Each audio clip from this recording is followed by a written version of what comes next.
What Science and Well, Beyond? I'm gonna bring us in. I'll bring us in. Okay. I'll let you. Okay. No, we're going live. We ain't late. Stupid thing. You ain't even close to late. Oh, I'm gonna throw this thing in the garbage one of the days.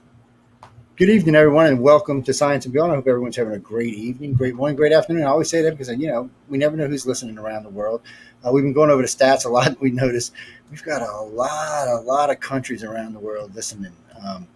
As far as we know, we broadcast to everybody. The reason I know that is because when you broadcast to places like Venezuela and North Korea, Iran and Pakistan and China, you pretty much go everywhere. Because if you can get into, because BBC can't get into those countries. BBC actually can't get into a third of the countries we get to broadcast in. Shame, BBC. You pay me some money, I'll hook you up, get you in there. No, I'll get y'all in there so y'all can broadcast with us.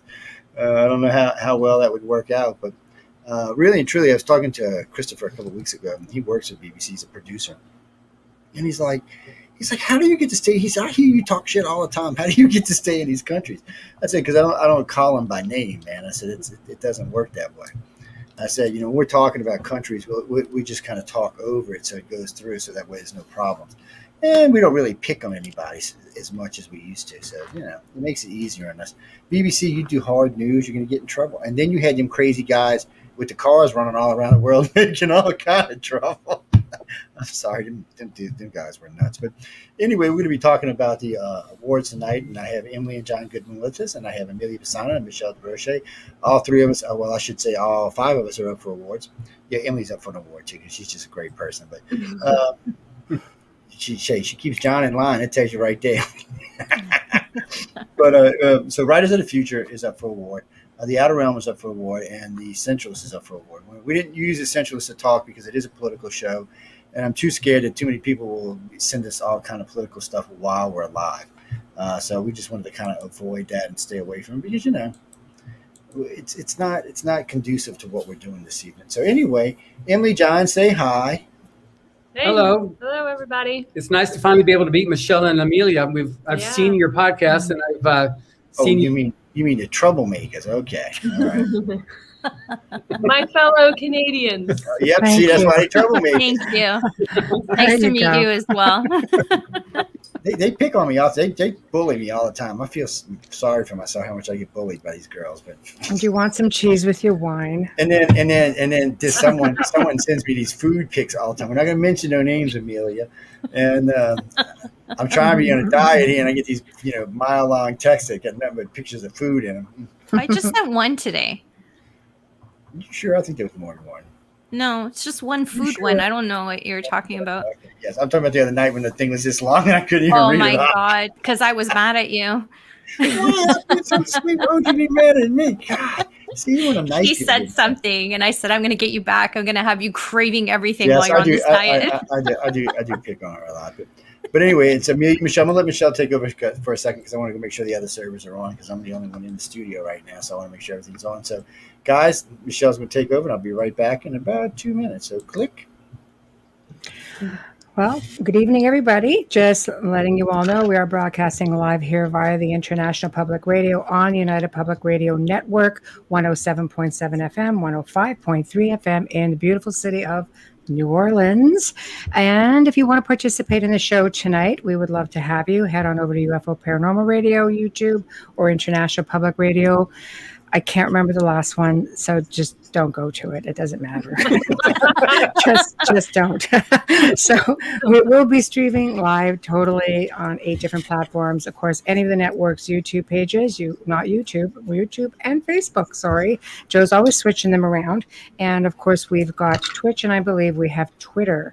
So if you're looking to communicate, you're going to have to get into UFO Paranormal on YouTube, and we can actually communicate with you right on the spot. Otherwise, please know that we will all be able to see your comments here on the soundboard right under the comment section. We will do our very best to get back to you. We will try to make mention of your comments, and we will try to answer your questions. So please get them all together. Give us a little bit of time, and we will get you all in a timely manner. Thank you. Sit back and enjoy the show. Yes, thank you, Michelle. Woo-hoo. Anyway, that was impressive. She always gets stuck. She gets stuck in a panel all the time. Yeah. See, I got this thing. Anytime I got to run around the studio, usually whoever's the person over next to me gets stuck doing the panel. But Michelle called her a lot first. A lot of times she gets stuck. Every now and then we let Michael do it, but he gets a little strange with it. So does Dell for that matter. So it's a kind of crazy thing. But got a couple of clips we're going to play later as we go through the show tonight. And so you know what, we're going to start down with the ladies on the bottom. So why don't you tell us about your show, what you're doing with it, what's going on, and why people should vote for you. Because we're freaking exceptional. That's why. What do you bloody need? That is so funny. Stay humble, Amelia. Stay humble. I know. People love us. No, the Outer Realm. I mean, what can we say about the Outer Realm? It's a mix of pretty much everything. We have an amazing following. You know, I've been fortunate to have people following me in from television into radio, which was great. And I think we've just developed a whole other genre of fans because we touch on so many things. We deal with people who are at the top of their fields on many different levels. And people now are at a point where they're coming to us in great amounts to the point where we're practically booking into next year now. So there is a long wait. And I think we're worth the wait. I think they're worth the wait. So, and we're on 8 times a month. That's a lot of shows. Wow. Yeah, it is. Sure. Yeah, and y'all work hard. For sure. And almost with what are y'all's average running right now? About 1.79 on one night and about 1.8 on the other. So they're almost to the 2 million mark, which is every now and then we creep into, like. When I'm on there, 2.4, 2.5. So. Yeah, you've had your moments in there, and I can't complain. I got at least 4 shows over 2 million. So. Who else can say they have a bubbly sidekick? Well, maybe John. You always need someone to lighten it up, right? So I'm the one with the one-liner, but so you're the comic relief, is what you're saying? No, she's affectionately known as Bubbles the Gray. It's really easy when you grow up with 3 brothers to just come right back at Joe. It's not that difficult, but I've got a lot of experience. But the archives are phenomenal. Our audience is phenomenal. We have such loyal audience in the chat rooms, and we're so grateful for that. And every week, Michelle and I just strive to give you the best that we can and the best of us during that time. And we're so grateful that you're there to listen and support us. Yeah, y'all's weekly record, I think it was for Wednesday night, with your archives, I think it was 4.2 million for 1 week. Now that's archives and live, people, but that's phenomenal. I mean, that's up there with some of the big dog shows out there running around the thing. And so y'all 2 to 4 million people, get your asses up, go over to. I'm gonna put the site up later on, and on July 1st, click. I mean it. Click. And not just for us. I mean, go vote for me. Go vote for John and Emily. Go vote. Hey, people, we like to win stuff. I like awards. I got a couple now. I want to add a couple more to it. I know we won our 2nd award for Best Local Broadcaster again. We're going to win Best can't get it out. Best Gulf Coast Broadcasters. That means Texas, Louisiana, Mississippi, Alabama, Georgia, and Florida. We're going to take that award this year. Matter of fact, we should have it in the next month. They've already contacted me to let me know we won it. So that was really nice. We got honorable mention from iHeart, which was nice as well. They sent me a nice, pretty little plaque, and I get to put it up on the website. So that honorable mention was for Best National Broadcaster. So that was really nice. And it's a weird thing for me because we got some really good shows, and we got some shows that could use some work, and then we got some crazy people on the network. But hey, we got something for everybody, really. And right now, between our live shows and our syndicated shows, we're producing about 160 shows a week. So about 320 hours a week. So that's far more hours than a week actually has. So there's lots of material to go up there. We have tons of archives to listen to. From time to time, unfortunately, some of the archives get us in trouble because they're talking about things they probably shouldn't be. But it's a great group of people. We have over 160 hosts represented over the last 20 years. I'm sorry, 170 hosts represented for over the last 20 years. So there's lots of talent to listen to, lots of good people to listen to. You have some very classy people. You got some very nutsy people.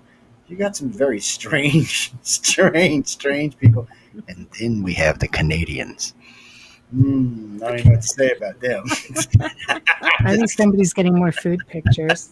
Yeah, just a few. So far, you're Oh, at 10. God. Amelia's but already really- going over them in her head right now. Yeah, Yes, but my it's a good file. thing. And of course, John and Emily were, I met them a couple of years back, and I gotta say, I've been really enjoying working with them. They're great people. The people they represent is fabulous. And we're going to get into this later show because I want to give them time to talk about the show. But really, people, if you're writing or attempting to write or have no skills like I do and want to write, we're going to get into that a little later in the show. I'm telling you, these are the people to talk to. And on a side note, because somebody sent me today, $20,000 for this contest to be a writer. I said, I shouldn't even say this. And I wrote on the bottom, I said, don't waste your time. Just go over to Writers of the Future. You'll have a better chance. And I said, the difference with them and them is if you win with them, you're going to actually meet the people that can help your career. I said, yeah, you might win 20 grand with these people, but these people don't have no connections. And I said, really and truly, the connections are worth more than the money is. And when it comes right down to it, if you're a serious writer, I should say. But anyway, John, Emily, go ahead. Y'all talk a little bit about yourselves and the show and what y'all are up to and all that wonderful stuff. Well, with mostly with the podcast, it's about Writers of the Future, and it's a contest that was started back in '83 by L. Ron Hubbard, and it's grown. We're now in year 38. But what we did on it is we continue to work with it. It started off, first of all, as just a writing competition, and some of the major names in science fiction and fantasy were the original judges. And because of the success of the contest, we started the Illustrator contest 5 years later. We then have created a forum, which just won a national award this past year as the best science fiction forum, and we created the podcast 129 episodes ago, one a week. So it's about a little over 2 years now. We've been doing this with one a week, and what's great about it, and what I've really enjoyed so much, is we interview anybody and everybody connected with publishing or illustration, and the whole purpose of the contest is set by Mr. Hubbard was to help the aspiring writer and artist and to give them a platform to be able to be seen and heard. And as education continues to get more and more defunded, especially the arts, this has become an amazing platform for the aspiring artist and writer to be heard, because it's free to enter. And the whole adage of the starving artist is so true. These beginning artists and writers, they don't have money. And before we went online with all the submissions, people were hard pressed to be able to even just get the posters together to send in their submissions. But now we have entries from over 175 countries, and we get thousands of entries every quarter for the contest. But the podcast now has enabled us to even reach more people and provide just helpful tips, provide what can I do? How can I get in? I've had publishers, the head of Tor, which is the biggest science fiction publishing house. He was a guest. I've also I just interviewed today the editor of Strand Magazine. He's the head of Strand Magazine, talking about science fiction and mystery. I had what's that? Rob Hogg. Yeah, Rob Hogg. He's the one that's going to go up next week. He's the deputy director of NASA for the Mars rover project. So he's running the rover on Mars. So we had a great talk about the science of the rover project. But then, because this is Rise to the Future, I was able to talk about, well, what happens if rover, when he digs down, breaks into this cavern, and all of a sudden all these underground people living underneath Mars. That would make for a great story. It really would. Great movie. Come back on if they find anything like Exactly. You're right. It's true. Yes, yes. It was a lot of fun. We just, we do that stuff. I also had the gal that teaches the master's program at Johns Hopkins University on biotechnology, because people are doing a lot of biotechnology in science fiction. So how do you do it? What's correct data? How do you get that stuff? So I've been trying to do things to really provide all types of facts and figures and little anecdotes. We've got a lot of one person that's going up this week. She's an RN. She's got children of 4. She's a young mother, and she's really trying to break it into writing. So how's she doing it? She's now getting published. So we talk about her life and how she's the challenges of making it as an author, because that's a lot of what this audience is. We're trying to make this podcast true to the aspiring writer and artist and keep on that as a target audience. And so many people have the desire to become a writer or an artist, but don't really know what to do, and they don't really have the people around them that'll help them, give them the the successful tips that they can use on this stuff. And then Emily, last year, created the Writers of the Future online workshop. Yeah, it's another facet of this where we have like a free online writing course. It's about 6 hours of videos from some of the judges from the contest who are themselves best-selling authors in science fiction fantasy. It's Orson Scott Card, Tim Powers, and Dave Farland. Yeah, Orson Scott Card, who wrote Ender's Game. If you saw that movie. Yeah, I was gonna say, don't be modest. It's a serious writing course. Like people, I've taken it once and got about 2/3 way. It's like, bam, said to hell with this. Then I went back and started it again. It's actually way easier than I make it sound, guys. It's really, really, really a great course, and you should take it. Yeah, I mean, it's set to go at your own pace. Anybody can, create an account and just take the course. It's free. Watch the videos, read the essays, use the practicals to write your story, and it's a course on writing, and it's from some of the greatest authors out there right now. So, Tim Powers, who wrote on Stranger Tides, so some of you might recognize that, the Pirates of the Caribbean films. So they take you through very simple step-by-step on how to write a story, how to start it, how to write the middle, how to write dialogue, how to write narration. And they all talk about the L. Ron Hubbard essays too, which is part of it, because he wrote a lot of essays in the 30s and 40s to help writers. So we've got over 5,300? Yeah, 5,000 people, over 5,000 participants from over 100 countries have been taking this online workshop. And all three of those, Dave Farland, Orson Scott Card, and Tim Powers, they were also interviewed on the podcast, so you can hear more from them there as well. Anyway, that's what we try to do in the podcast. Is just we're doing it to try to help the aspiring writer and artist. And it was so great when Joe, you gave me the invitation to join in with you, because it's made such a world of difference being able to reach that many more people. Yeah, we've got somebody's coming out from India. This year in the last 2 years we've got winners from South Africa, from Vietnam, Iran, Turkey, Portugal. I saw another one from another African country just came up in a press release that ran on them today. But we have Canada, obviously, in UK and Australia. They're pretty routine, but it just obviously gets more and more. Canada. That Canadian word is a bad word. Actually, I was thinking just now, four of my favorite people are sitting here right now. I really enjoy all four of y'all. I mean, y'all are all great. Y'all all do a great job in different things that y'all are all working on. Y'all, being involved with y'all makes me look good any way you look at this. I was talking to a friend of mine about this the other day, and he said, I really like these hosts, because people will criticize us, and sometimes some of the people we're associated with for documentaries or other things that we're involved with will come look at the station and say, hey, I love these people, but hey, why do you got these people? I'm like, mind your own damn business. They all serve a purpose. But really, y'all are four of my favorite people. I mean, all of y'all are working hard to make a difference and change things. I watch Amelia; she's busting her ass. Michelle's constantly. She stays as busy as John and I do all the time. And I know you do too, Emily. I mean, it's just a crowd here that, when we all die, they're going to ask you, do you regret anything? Yeah, we just didn't get enough done. I can already hear where that answer is going to come from. But we need clones. I know, but it would help. But just, with Writers of the Future, it's a great thing. I mean, I talk to people about this all the time. A matter of fact, just on a side note, I was talking to my grandson the other day. He calls me about something entirely different. And he said, well, Big Joe, I'd like to write. And I said, I'll tell you what. His name is Timmy. And I said, I'll tell you what. I said, I'll hook you up with a course. It's free. And I said, if you need some help, I'll tell you who to write to. And I said, if you're serious, I said, so why don't you go take the course and contact me back in a week or two and let me know what you think about it. He went immediately that night and started going through the course. He calls me up. This is great. I didn't think about half this stuff. He's like, well, what's so nice about this course is stuff that a writer needs to so they can focus and learn and have something to write about. The course helps you to find that stuff. Mm-hmm. It doesn't give it to you. That's not what I'm saying, but it helps you. It helps you to think the right way to find the stuff is what I should say. Because when I was taking, I was thinking to myself, how do you come up with this? How do you come up with this? How do you stretch stuff out? How do you go, I was walking in the green grass down the street with the sun shining on my back and blah, blah, blah, blah, blah, when whatever happened. That's one of the parts I have the hardest. Putting facts or data into something is easy for me. but making it flow and sound like something you want to read. Like Amelia's like, I ain't reading that crap. You can forget it. You gotta be interested.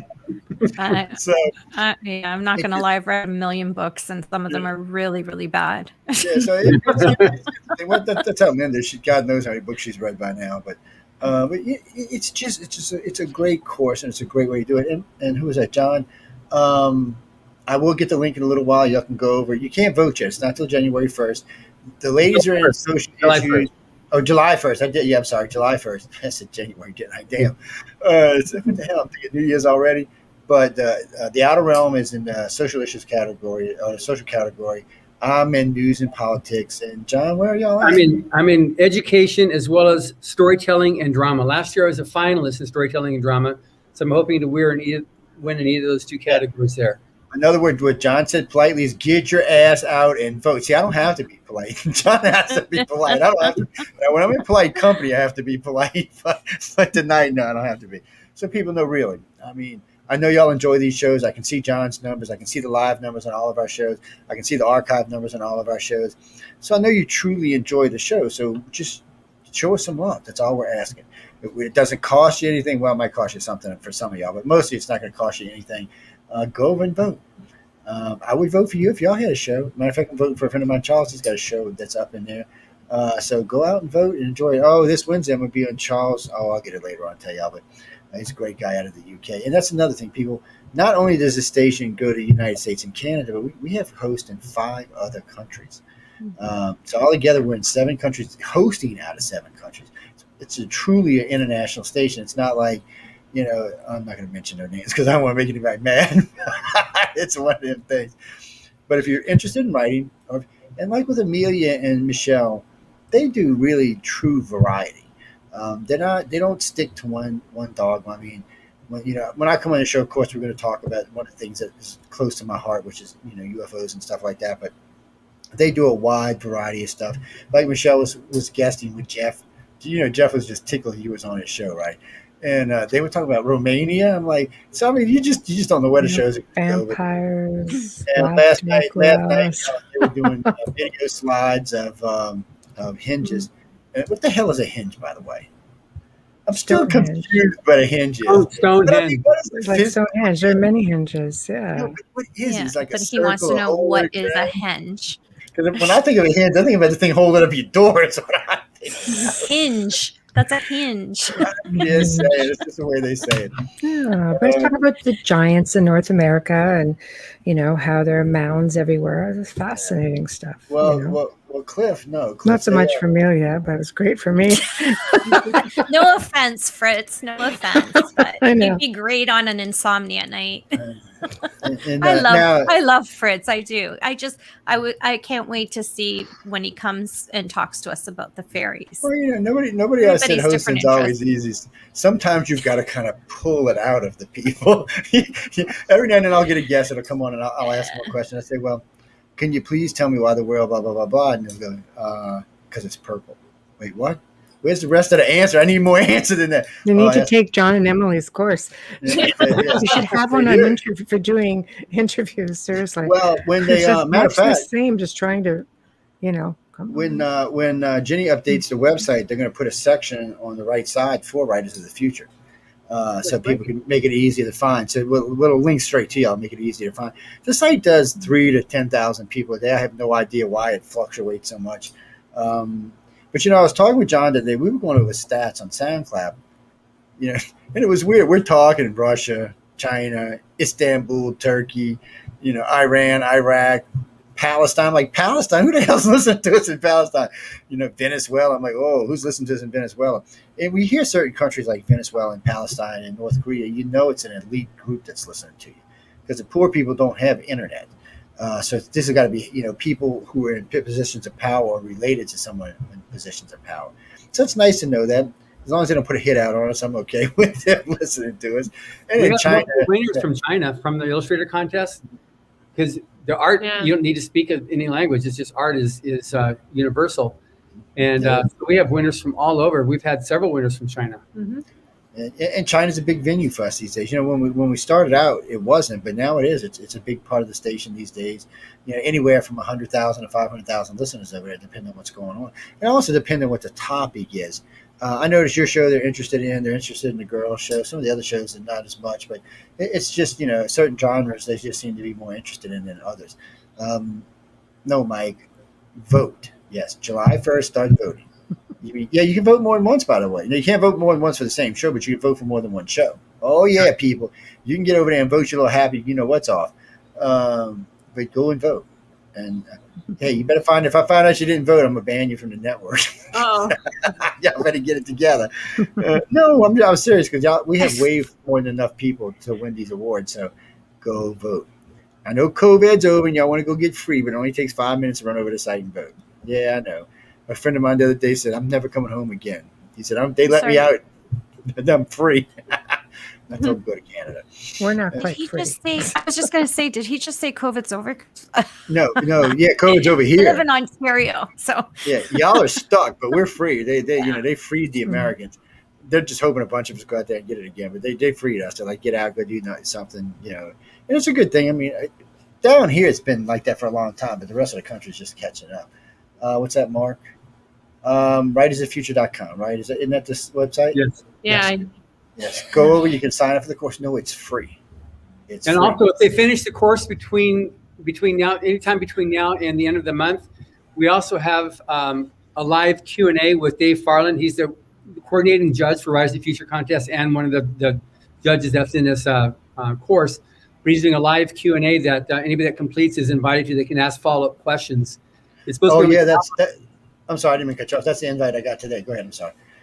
Yeah, it's only supposed to be an hour, but he did it one time before at the end of the last quarter, and the 1 hour went on for 2 hours. He answered every question that people asked, so he's right there, answering all the questions. So it's really people really enjoyed that. So if you finish the course between now and the end of the month, you can be invited, and it's free like everything else. And there's a blog on there, right? I mean, y'all can go over there and blog and talk. Everything Writers of the Future is there at writersofthefuture.com. You have the blog, you have the podcast, you have the forum where it's like a writing group, and then you can enter the contest there, and you can take the course there, and there's a newsroom. So there's all kinds of stuff there at writersofthefuture.com. It's a great site, and it's clean. After a while, I'll bring it up for y'all to see it. I usually bring it up on the shows. It's clean. It functions nice. It's well put together. It's easy to navigate. Yes, I call it idiot-proof, but semi-idiot-proof because I know some people might have some issues. But no, it's really easy to use. And I enjoy you when I'm surfing through there. There's a lot of material on there, more than just a course. Pay attention. There's a lot of material there, and we're going to talk about the other site later on too, where you can go over if you want to purchase a book and a couple things. Matter of fact, I got to go look. I asked Chris if he purchased any books there. I got to go find it because we're going to give away. Matter of fact, I'm probably going to give away one tonight. So get ready later on the show. I'll tell you how to win one. This is the latest volume of Writers' Futures. We'll talk about that a little bit later on too. I like giving away books. You know that, Bobby. And you know what? Hold on, guys. Chat. Oh, I'm sorry. I didn't know that. Facebook kicked y'all off. What do you mean Facebook kicked you? Oh, yeah. See, it did. All 4 pages. I wonder what that's about. You can still go over to Paranormal Radio or International Radio, and we can catch you that way for YouTube. Well, I just asked you to do it because it's easier for me to read out of the chat room than it is to keep looking over at Pal Talk or looking at my email. It just takes my attention away. But yeah, Pal Talk's fine. But yeah, I guess I can put it up there. Hold on. Okay, yeah, let's move that over there. So, guys, go out there. We're gonna play a clip in a minute that John sent me, but you remember which one it was? And John don't remember which clip it was. Oh, yeah. I think you're talking about. Hard to tell who you're talking to. You're talking to me? If it was one of you feel. Or if it was you talking to me. Yeah, I'm sorry. How you're feeling. Well, at the end of the show, we got. Well, actually, you know what? We're gonna play the Writers of the Future clip right now, and then we're gonna play the other clip in a minute because I usually play this at the end of the show. Since I have him here with us, we're gonna go ahead and play. It takes about 60 seconds, guys. So hang on. This is John talking about his show at the end. Man, this man is looking good. I just gotta say, wait, hold on. Let's click it up here. Here we are in the Writers and Illustrators of the Future Lounge at the Author Services Building in Hollywood. It contains a gallery of the writer and illustrator judges, a selection of the awards the contests have received, a library containing novels and art books published by winners and judges, and a selection of photos of some of our beloved keynote speakers and guests. For nearly 4 decades, L. Ron Hubbard's Writers of the Future contest has discovered and nurtured a steady stream of new authors and artists who have changed the face of science fiction. Chosen by an impressive panel of judges, drawn from the biggest names in the genre, contest winners are given the best possible foundation for a long-standing career. Now in its 3rd year, the Writers and Illustrators of the Future podcast continues to provide advice and tips from contest judges, industry professionals, and contest winners for writers and artists wanting to take their next step, along with needed inspiration to keep on going. If you are already a regular listener of this podcast, I thank you. If you are new to it, I welcome you to the weekly installment of the Writers and Illustrators of the Future podcast. This is John Goodwin, your host. See, look at that man. With him and I standing together, we're going to have the bodyguard. Back up, ladies. Get back, ladies. Get back. No, but I mean, you can see just by the video, it's professionally done. His show is professionally done, just like the girls, Amelia and Michelle's shows are professionally done. Everybody in this group takes pride in what they do and how they do it. And it's one of the things that makes a difference in what we're doing. I listen to a lot of podcasts because people are always trying to get on the network and they send me stuff. And sometimes I just got to kind of laugh and I'll write them back and say, do you think this is a professional podcast? And oh, yeah. So, oh, no. I'll point out, what they need to do to get it better. People get offended and hurt sometimes. But if you're going to get into this, you might as well do it right. I mean, because if you don't do it right, you're never going to get anywhere. You're never going to get an audience. It's just not going to happen. What do you mean TikTok? Yeah, we'll be on TikTok in a couple of weeks, actually. But you'll never get an audience that way. But again, yeah, Glenda, I know you're looking good, wasn't he? I know, that's what I'm saying. I was saying we're just gonna have to keep them ladies back. Look, Amelia, Emily said, "We'll smack your ass. We'll smack your butt." I'm sorry, I didn't believe I said the A word. I'm sorry. I apologize. Well, no, I try not to curse these days. But real quick, where was I? Well, I lost track. Where is that? Okay, Michelle, Amelia, do y'all like doing this? No, that's why we're here. Come on, spit it out. Amelia's Michelle, tough. take it. She's Was that a question? Yes. Ask if you like. I don't know. I'm it. sorry. I adore you, but you talk a lot. I never know when it's my turn. You gotta pay attention. That's why you gotta be fast. It's like, oh, is it my turn? Yeah, but in her defense, she was on a show just before this. So She was. give her a break. I did she my was on- 2 hours. Yeah, she was with the Church of Mavis, and I know Yes. Jeffrey made her talk a lot because Jeffrey's very interested. That's okay. They're good guys. But what I great asked y'all story. is, do you enjoy doing radio? I mean, do y'all enjoy doing your show? Do you enjoy your guest? Absolutely. What's not to Nice. enjoy? We realistically meet people from all walks of life. Like I said, so many different topics. We learn something every week. We have people who will use, Hamilton White and Carl Cookson from Lost Relics of the Knights Templar, just as an example. These are guys that have a never before seen collection, almost unheard of Knights Templar hoard that was found in Portugal, that you just don't find anything from them because it's just very secretive stuff, that's the way it goes. And it's so different that you can't even put a value on it. Like it's under lock and key because you can't value it. And these guys are coming forward, they're talking about it. But the most interesting thing is the journey of trying to authenticate it because there's nothing to compare it to. And they're getting resistance from, I always say the good old boys club, the archaeologists, the academics, because they're not archaeologists. They're collectors who happen on this most amazing collection. We come across people who have discoveries. Dr. Kathleen Ann Ball. Again, I'll go back to Knights Templar. Discovered a Knights Templar cage in Brazil, a cave in Brazil that predates Columbus. Oops.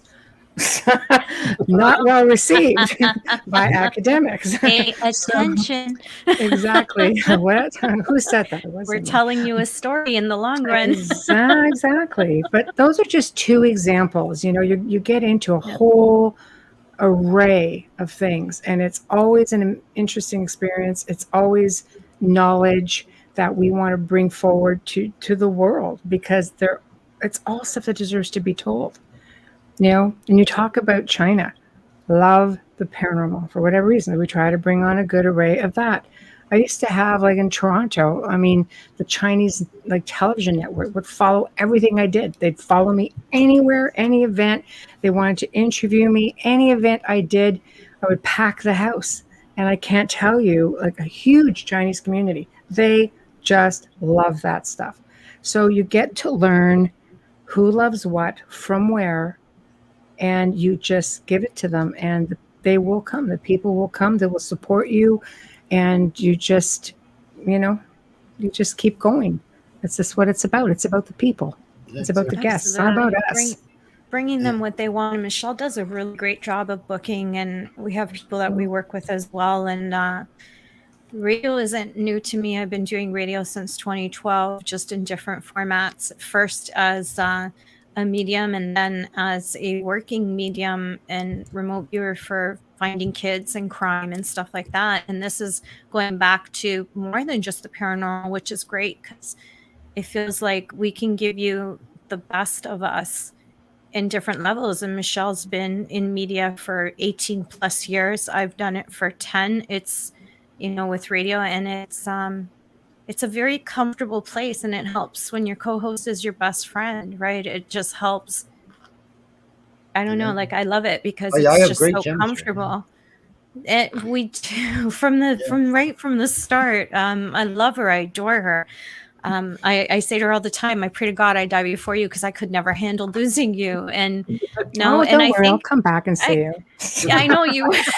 When you're somebody's got to take this collection behind me that's haunted. But like I want to talk, and I want to talk right now. Yeah, I know. And you'll be calling me squirrel from there. But it's I think that we relay that it comes across to our guests and to our audience, and we try to. And like I said again, we love our audience. We really do. Our guests are amazing. They're from all walks of life. We have different levels. They come from different things. We bring in a lot of regular people too, so that they can share their stories. And the goal is at the end that we pray that you learn something. We hope that we've helped you somehow, and we hope that we can enlighten you in any way. So radio is just fun. It's fun. Yeah, it is a lot of fun. For us, it's our night off for us. World. Yeah. Television is another world.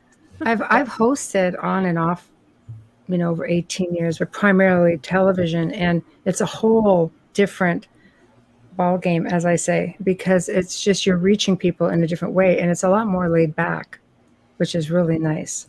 Yeah, radio definitely is. Y'all both use the keyword learning, and that's one thing you can get from all five of us here. Yeah, we don't have to do any hero shots. That's even better. We just well, I tell people all the time, one of the highlights, or one of the things on the networks, one of the logos on the network is the new learning channel.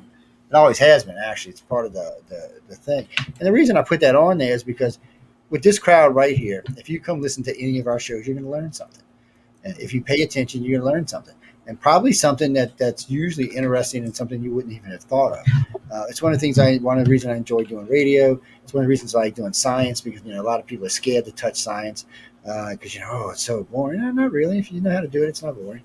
It's enjoyable usually, but it's these days people need to learn, and the internet's a great thing because it allows us to do this and other things, but sometimes learning on the internet is not the best way to learn. Let's just be honest about it. There can be a lot of bogus material out there. So when you come to places like this, who you can trust the people who are working and are trying to give you the best information, the most accurate and up-to-date information that they can, that's what all of us do.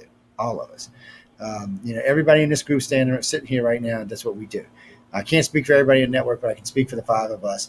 And I know that's what we all do. And we all want you to come away from our shows feeling like, hey, and if you go take the course, because Miss Emily put this course together, you're going to come away learning something from this as well. I'm just saying, people, take the course. It's a great writer's course. If you want to be a writer, I would go take this course.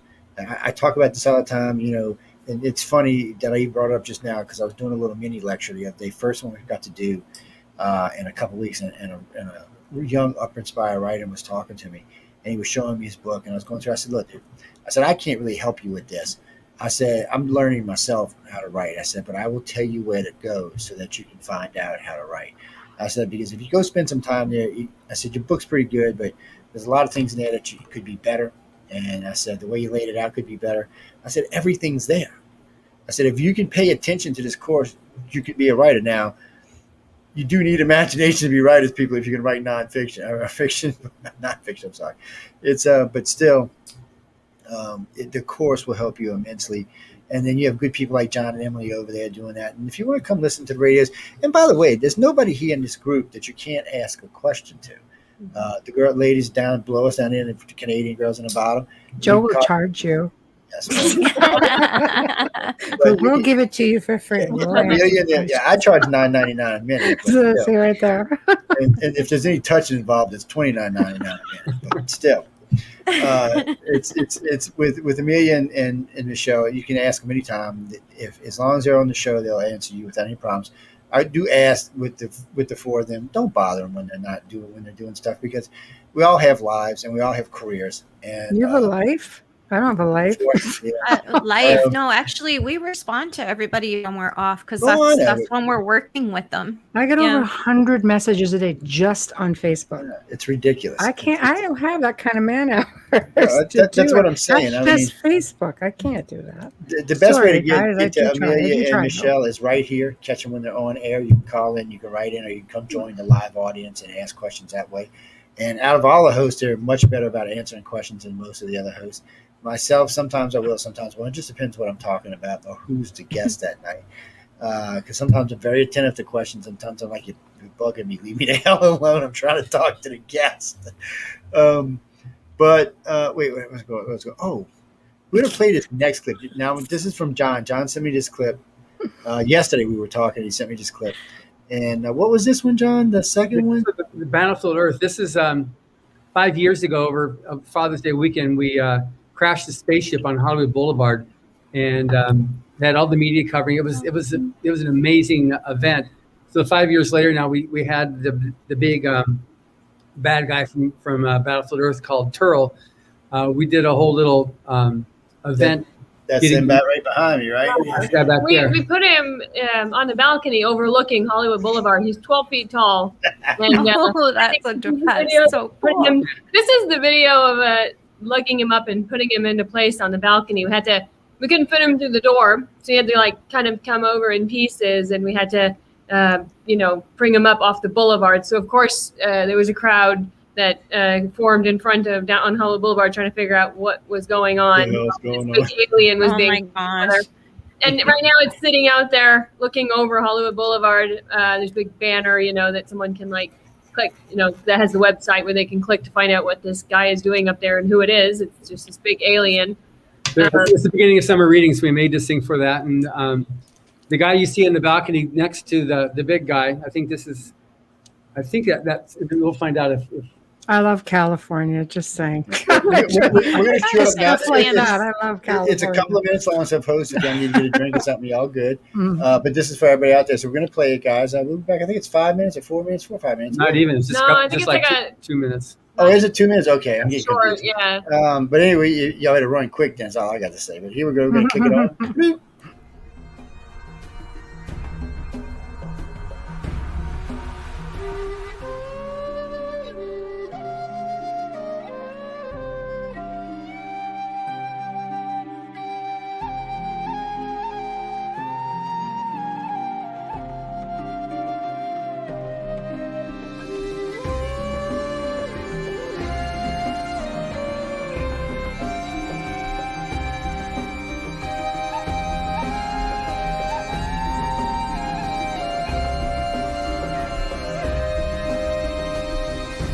Galaxy Audio presents Battlefield Earth, a saga of the year 3000 by L. Ron Hubbard. Part 1, Chapter 1. Man, said Turl, is an endangered species. Very cool. You don't have to worry about anyone stealing them. Crash the car. This On a guy's going out.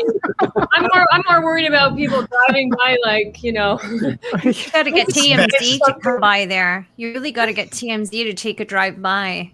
yeah. Seriously. That's a good idea. Yeah. Yeah. Just call them. My daughter used to come and she used to do their shows all the time. Just call them. Any of the producers will speak to you. Yeah. Good. I just made a note of that. I'll do that. Yeah. Good idea. We'll turn our fog machine Well, on as they come by. I know. But that was the first few seconds of the audiobook we had there, and that was the music. We had 3 hours of original music we created for the audiobook, which is 47 and a half hours. But we had like almost 70 actors. But it won the audio award. It won the audiobook of the year.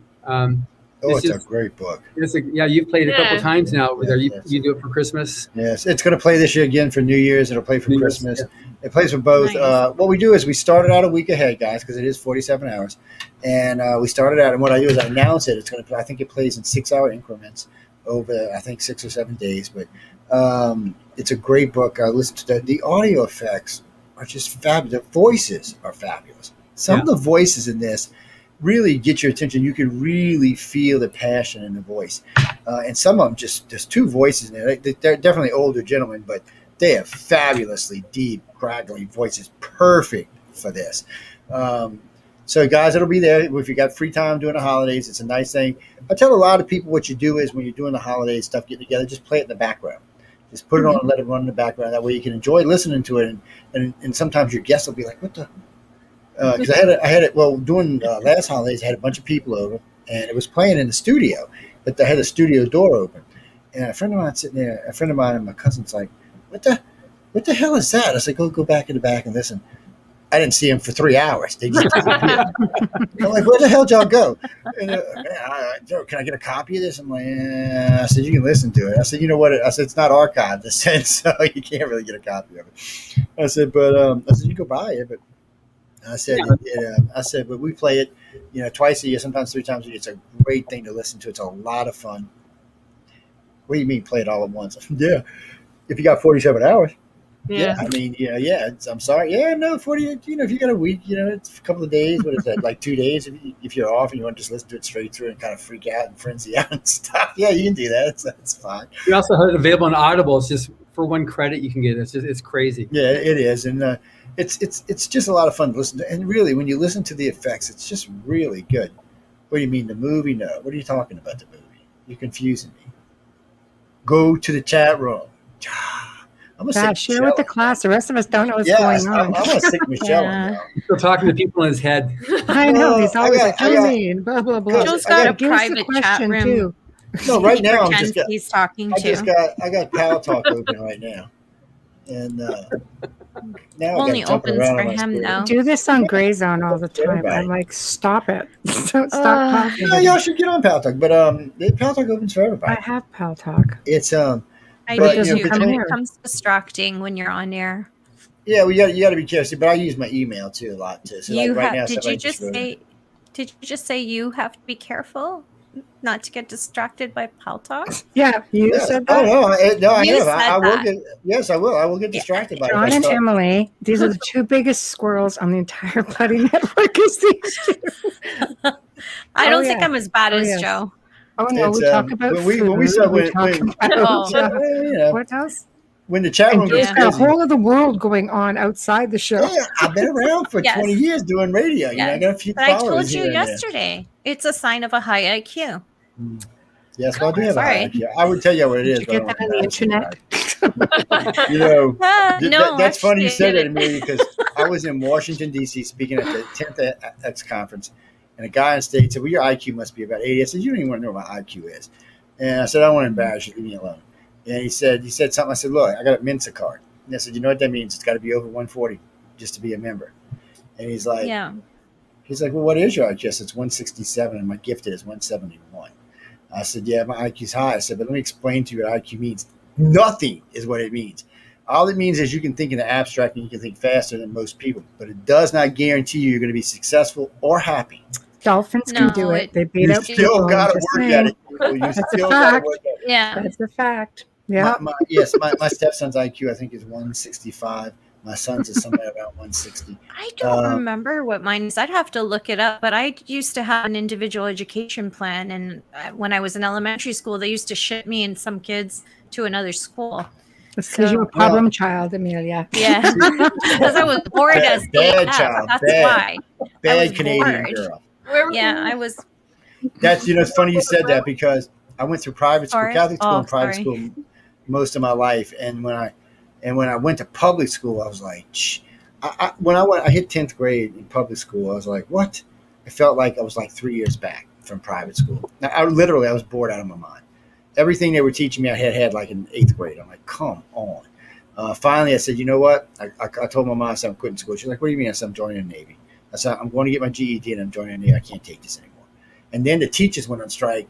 So we had 8 months of addition and subtraction. I mean, it was just ridiculous. So I said, that's it. I called the recruiter. I went and scored really high in the ASVAB. I scored a 98.7. So they pretty much said, you can do whatever the hell you want. And so I joined. Yeah, you were bored. And I was. I went and got my GED. Yeah. And what was funny is I went and took my GED the same day and passed it. No class, no nothing. Just went and took it and passed it. I said, okay. And I joined in there because you can't get in the military without a high school diploma. And I said, okay, well, I'll get some college in the Navy, and that'll help me out. And the Navy did. I wasn't as bored. I was doing advanced electronics and advanced avionics. I was messing with, $30 million jets. I was having a ball. Nice. But regular life was just too boring.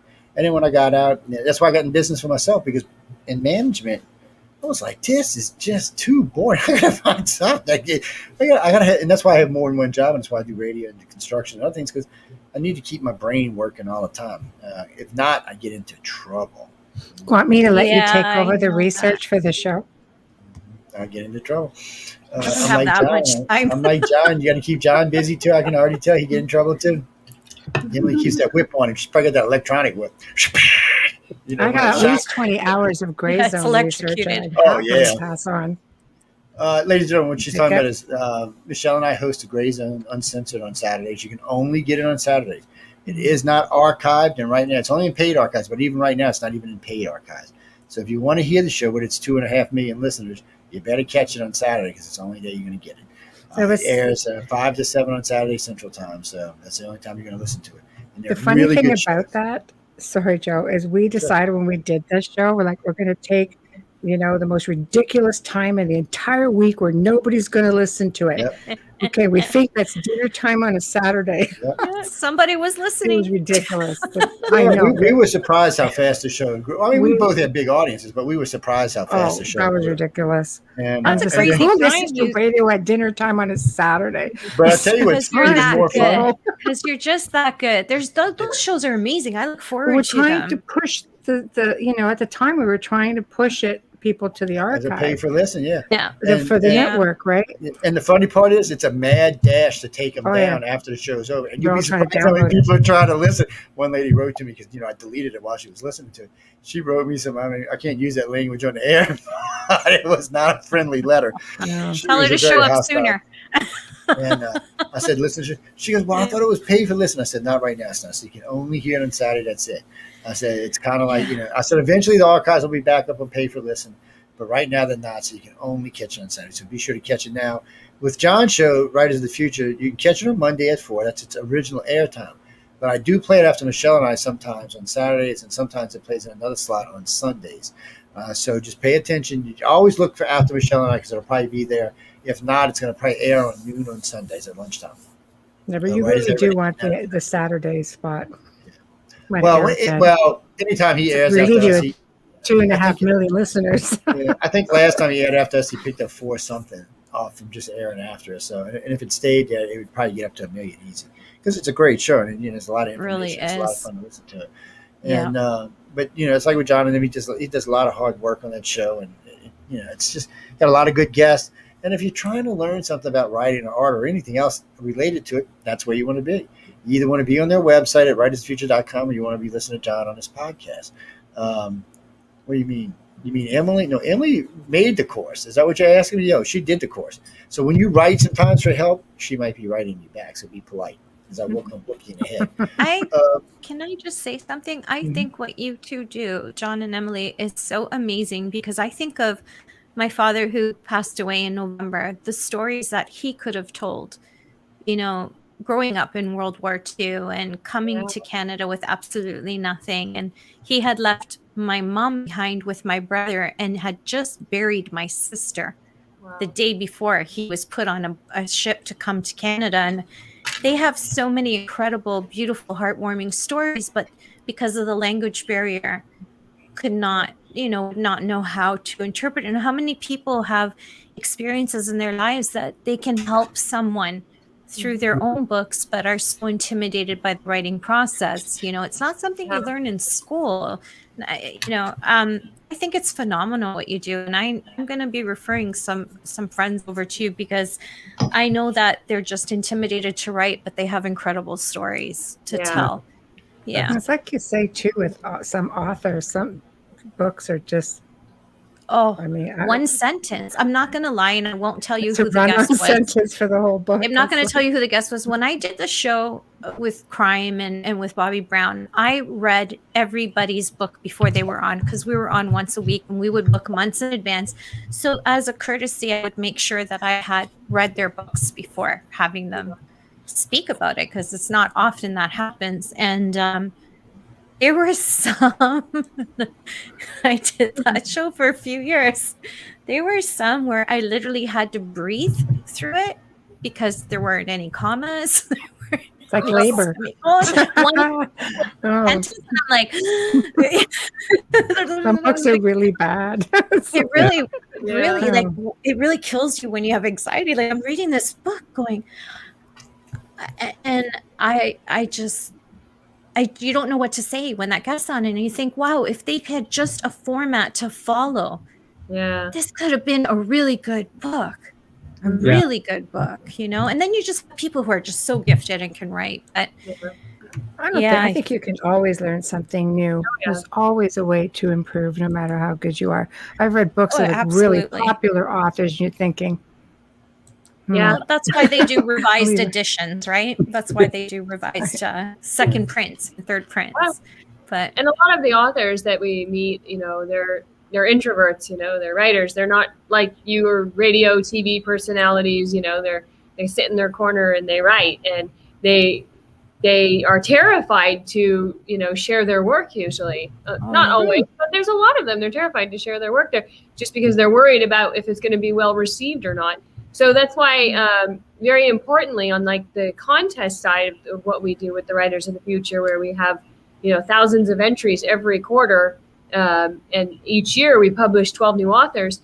But the judging for that contest is blind. So anybody who enters their story, because they're terrified that some big like Orson Scott Card is going to read their story, so they're like, they're all nervous about it. So what happens is when the person submits their story, the name comes off and they just get given a number, and then that is what goes to the judges. So it's all blind judge. So the person has nothing to fear, nothing to worry about. No one will ever know it was their story even. And there's a lot of honorable mentions and things given out and critiques given out, even if somebody doesn't win. So it's really like there's no lose on it. It's just a win-win no matter what. And you can keep submitting. I love it. Yeah, you can keep submitting until you win. I think Preston Dennett. I love Preston. Yeah, so he won. Yeah. He won our. He's going to be out there this year with him. Oh, we've got to give him congratulations. He has a record. He submitted to the contest 47 times. Yes, he did. Wow. He's adorable. When he came, we produce a big annual gala awards event. It's like the Oscars for writers every year, and he came out for that, and he had the whole audience was in tears because he told his story about how he was writing. He gave up on writing, but he sort of like packed up his Writers of the Future books and put them in the closet as the only ones he kept, and then he quit for a long time. But then many years later, he found out that some of the judges and the professionals had been talking about this up and coming person who had a lot of talent who quit and disappeared. Mm-hmm. And then he found out it was they called him Topanga Canyon because they didn't know his name. And he thought, I lived in Topanga Canyon and I kind of disappeared from the writing world.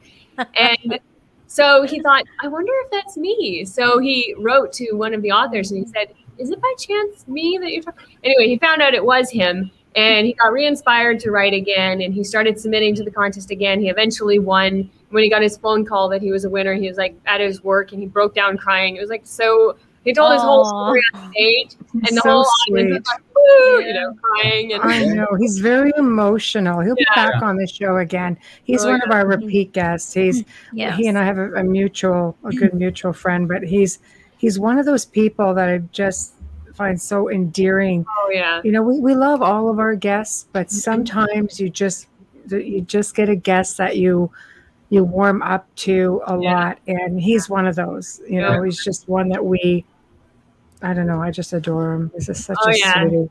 I mean, he was, when he came out to Writers of the Future, he was one of the 12 people that we published that year.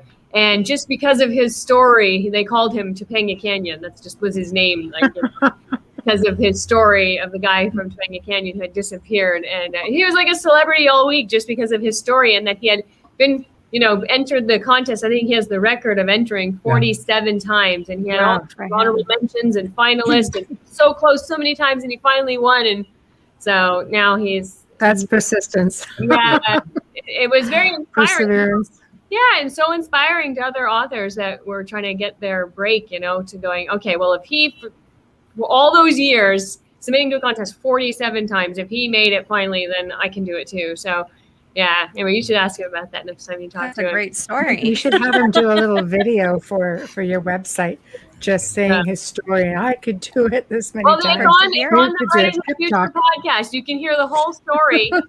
Dean Wesley Smith is the judge. Yeah, Dean Wesley Smith. He's a best-selling author, and he's the one who was doing a workshop talking about this Topanga Canyon guy who disappeared. So there is actually on the Writers of the Future workshop, Dean Wesley Smith and Preston Dennett did a podcast with John telling the whole story, so you can hear it all there. Yeah. Oh, that's awesome. Very nice.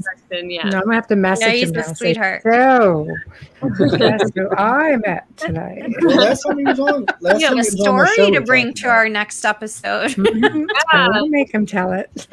Yeah. Yes, he's very proud of it too. Last time I had him on, him and I talked about it for a little while. And he's very proud. We talked about, he works hard. Preston does a lot of writing, and he's a good guy. He's always been really polite and nice when I've talked to him. When I've met him in person, he's always been a good guy. So I've lost track of how many times I interviewed him, though, because he's in one of the fields that we interview a lot of. Christopher, go to galaxypress.com. I know because I showed just a minute ago. That went off. Hold on, where's the button? I showed just a minute ago. Go get this. This is the one you want. No, you don't want the little one, you blind sucker. Chris is a friend of mine. Look, Chris, just stay on damn thing for a minute. There you go. Chris, this is the one you want. Talking to an iPad. Yes, I'm talking to the iPad. There's no Chris, patience. Go get this one. Dude, I know how much money you make, so go get this one. No, don't get the little one. You're gonna whine and cry all day long. Oh, I shouldn't get it. And the little one don't have as much stuff on it. Get the big one. Trust me. I listen to it all the time. Matter of fact, real quick story. So I'm driving home today. I'm jamming music all over. All of a sudden I come around a corner and it did stop. I'm like, what the hell? So I turn off the music and I flip on the pad. So I'm listening to a story, and I got it kind of loud because I got the roof open and all the windows down in the car. And this guy's looking at me because there's sound effects, and he kept looking over from his truck like. So we're sitting there. He just rolls down. He opens his door. He goes, "What is that?" And I picked up the pad and I showed him. I said, this was a gift from somebody. I said, it's all L. Ron Hubbard's works. I said, there's all kind of good stuff on here. And he said, where can I get it? I said, galaxypress.com. I was like, he was just cracking up. So we sat there. They didn't move for 20 minutes. He sat there listening to the story with me for 15 minutes. And then the traffic started moving, so we had to move. But it was just hilarious because, Oh. And then it's just weird how things like that happen. Because, I did have it up kind of loud. And I think he thought I was deaf or something, but it was cool. He comes over and he said, it's on the pad. I said, it's on the pad. It's on the phone. I said, there's lots of venues to get it on. I said, just go over to Galaxy Press and look around, and you can pick out whichever one you want. Whatever medium fits you the best. They got lots of price ranges. I say go for the big dog. Well, it's a great pad. I mean, even without the stories, the pad's a great pad. So, it's an iPad. It's the full-size iPad you can enjoy for lots of stuff. But there's at least... If I had, you mean whatever, I'd estimate there was $4,000 to $5,000 worth of material on it or more. If you had to go buy this individual piece by piece, it'd cost you more than that. It'd cost you more than that. So, you get a deal when you get it together. First off, the iPad's basically free. Let's just put that out there now, because you're really paying for the content. So the iPad is free. And I'm telling you, if you tried to buy all the content that's on this pad individually, it would cost you twice or three times what they're asking for you to pay for it. So I would go over there and get it. I mean, I'm pushing the big one. Y'all get whatever you want. I'm not saying you got to buy it. There's lots of videos later on in the show. Matter of fact, when we switch out in about 15 minutes, I'll put both the websites up so y'all can take a look at them. They're up. It's galaxypress.com. You can go over there and just take a look around. I got a lot of good stuff there. We're going to be talking about writers and illustrators in a minute, because I got it pulled up as well. So go look and see. Go get it. Remember, we're only 6 months from Christmas now, people. I know. Oh, exactly. 6 Oh my months, man. gosh. Every day is Christmas, Joe. Christmas. I love Christmas. 6 I love months. Christmas. You can pair that too. iPad wonder up if I with buy a it. really nice stand. Yeah, I mean, They it's a have good some really Christmas cool present. stands for the iPads right now. Yeah. So, if you've got a friend or a girlfriend or Sorry, somebody, a God. wife or something, a husband, Or your favorite radio host. yes, any sci-fi genre people, this is a great gift. Notice how that went. Yes, yes. Well, no, y'all can buy me another one. I'm happy. I can have two, man. Look, I'm greedy. Give me No, two. we I'll were keep thinking two. you could buy one for us. I ain't buying y'all no page. Y'all bad Canadian girls. I know who y'all are. Wow, I Joe. got y'all's whatever area. I was gonna say I got y'all's 504, but I forgot what y'all area code is. So I'll send it to you. But no, really, I'm serious, people. Go get them. No, you can buy. There's tons of their material you can find online. That's a great buy. Yeah. But that's a great thing. I mean, you're just not going to get this kind of deal if you go try to buy them individually. And like with Chris, I know you're a crazy reader and a crazy listener. You're like crave everything you get. Doing the COVID, this guy, I guarantee you, this guy read 1,000 books. Wow. He reads like this. You give him 400 pages. I think he's an Android. Okay, I'm done. I'm like, are you speed reading, dude? I said, because you're missing stuff. He said, no, I'm not speed reading. I'm normal reading. Because him and I, when we were kids, well, not kids, when we were 18, we both took a speed reading course. Which I got to tell you this too, ladies and gentlemen, I do not recommend speed reading any kind of novel. Certain things it's easy, especially stuff that you're just learning. But novels, you miss too much when you speed read. Because you're skipping over a lot of words. It's one of the things they train you is to skip over certain words. You can miss out on some of the materials, and the way novels are written, if you speed read, you're going to end up missing crucial parts of it. So Yeah, like 100 adjectives per page. Yeah, that's what I'm saying. You know what you're reading. So that's what I'm saying. So It's like, it's great what? for dog. But just read it normal. That's all I'm saying. It is. You can go to UFO Paranormal Radio on YouTube. You can go to Twitch. You can go to Parler, which is Twitter, and you can go over to the International Radio page, and all of them will show up right here on the chat where I can see it. Or y'all can keep aggravating me over here too. That works too. But I'd rather y'all go to chat, because then you can aggravate Michelle and John and Emily and Amelia. Yeah, not just me. Yeah, because it's easier. They can all answer the damn question. I'm never nothing else aggravated by about that. questions. I'm not asking that. No, I got griped out yesterday because we don't have the phone lines. And I said, we still have a phone line. It just doesn't work on StreamYard. But, StreamYard has added green screens for the guests now. So the guests can set up a green screen. Now, when John and Emily came on with us a couple weeks ago, last week, actually, it wasn't available. But I think Jason in Pistato, is that how he says his name? Said that it was working on his last night. So we'll have to see what that is. Oh, they host Chasing Prophecy, since I missed his name. Jenny, Sean, and Jason all host Chasing Prophecies on Thursdays. Since I actually put y'all's name out there. Who, what, and where. Yeah, okay, we're skipping y'all. Y'all crazy people over there. So where was I going with this? Oh, okay. So again, July 1st, start voting. Just go over, vote. Nothing on the wrong computer to pull up the damn link. But go vote. And, it's going to be on the website too. So starting actually tomorrow, it'll be on the website. You can go to the website, www.uprntalkradio.com. It will be at the top right part of the page. Click, it'll take you right where to vote. Right below there on the right side of the page will be an intro to Writers of the Future, so you can find them. I might even put a Galaxy Press one right below that so y'all can find them as well. Since I have had quite a few people ask me about Galaxy Press and Writers of the Future in the last couple of weeks, I'll put a couple of links on the right side and y'all can do it. Maybe a little video. So right now, you can go up there right now. Last week's show's up there with John and Emily's lovely face on it, so y'all can go see it and listen to it. It's available. though the right side video is actually Amelia and Michelle, so you can go there and catch them. We post shows to the website we want y'all to listen to and check out their YouTube stuff, but you can go check them out and listen to them. Yes, you know what? I'll do that right now. So let me switch this screen over and switch this screen over, and I'm insane, so we'll switch the screen over, get down, boom, and share. Bam! There you go. Look at that. The marvels of modern science. So there you go. You can look through here. Who's this handsome gentleman? We're just scrolling right there. And by the way, all their sites work like this. When we get to Writers of the Future, they just scroll nice. There's no glitching, mitching, aggravating anything. You know, I do a lot of website visiting, and a lot of websites are just garbage. There's a lot of issues with it, a lot of problems with it. This is just looks at stories as we're going through. All of these are on this pad, by the way. So y'all can really, really enjoy these. Where was I going? Is that where I was going? No, that ain't where I was going. Where was I going? Sometimes I forget where I'm going half the time. Who is? Oh, that is L. Ron Hubbard. I thought I was seeing things for a minute. I love them glasses he's got on. Yeah, they're pretty cool. Yeah, that was in 1940 in New York City. That's when he was the president of the American Fiction Guild there in New York. It's you see as I'm scrolling through, y'all can go Battlefield Earth, Golden Age Stories, Mission Earth. I'm not gonna tell y'all, but I got to hear that. I'm sorry, I'm just being mean. But, I mean, everything you want on here. You see, we go shop. There you go. There's all kind of stories here. I mean, you can see. Now, you see, this is what I was telling you earlier. Look at the prices of the stories. They vary from price to price, but there's a lot of them. So if you start buying them and you want to buy them up individually, see here, you see the price 130, 80. You know, you can do the math yourself. And I'm telling you, with the pad, you're just coming out much better off. Plus, you're getting the pad. You know, it's not just about the stories.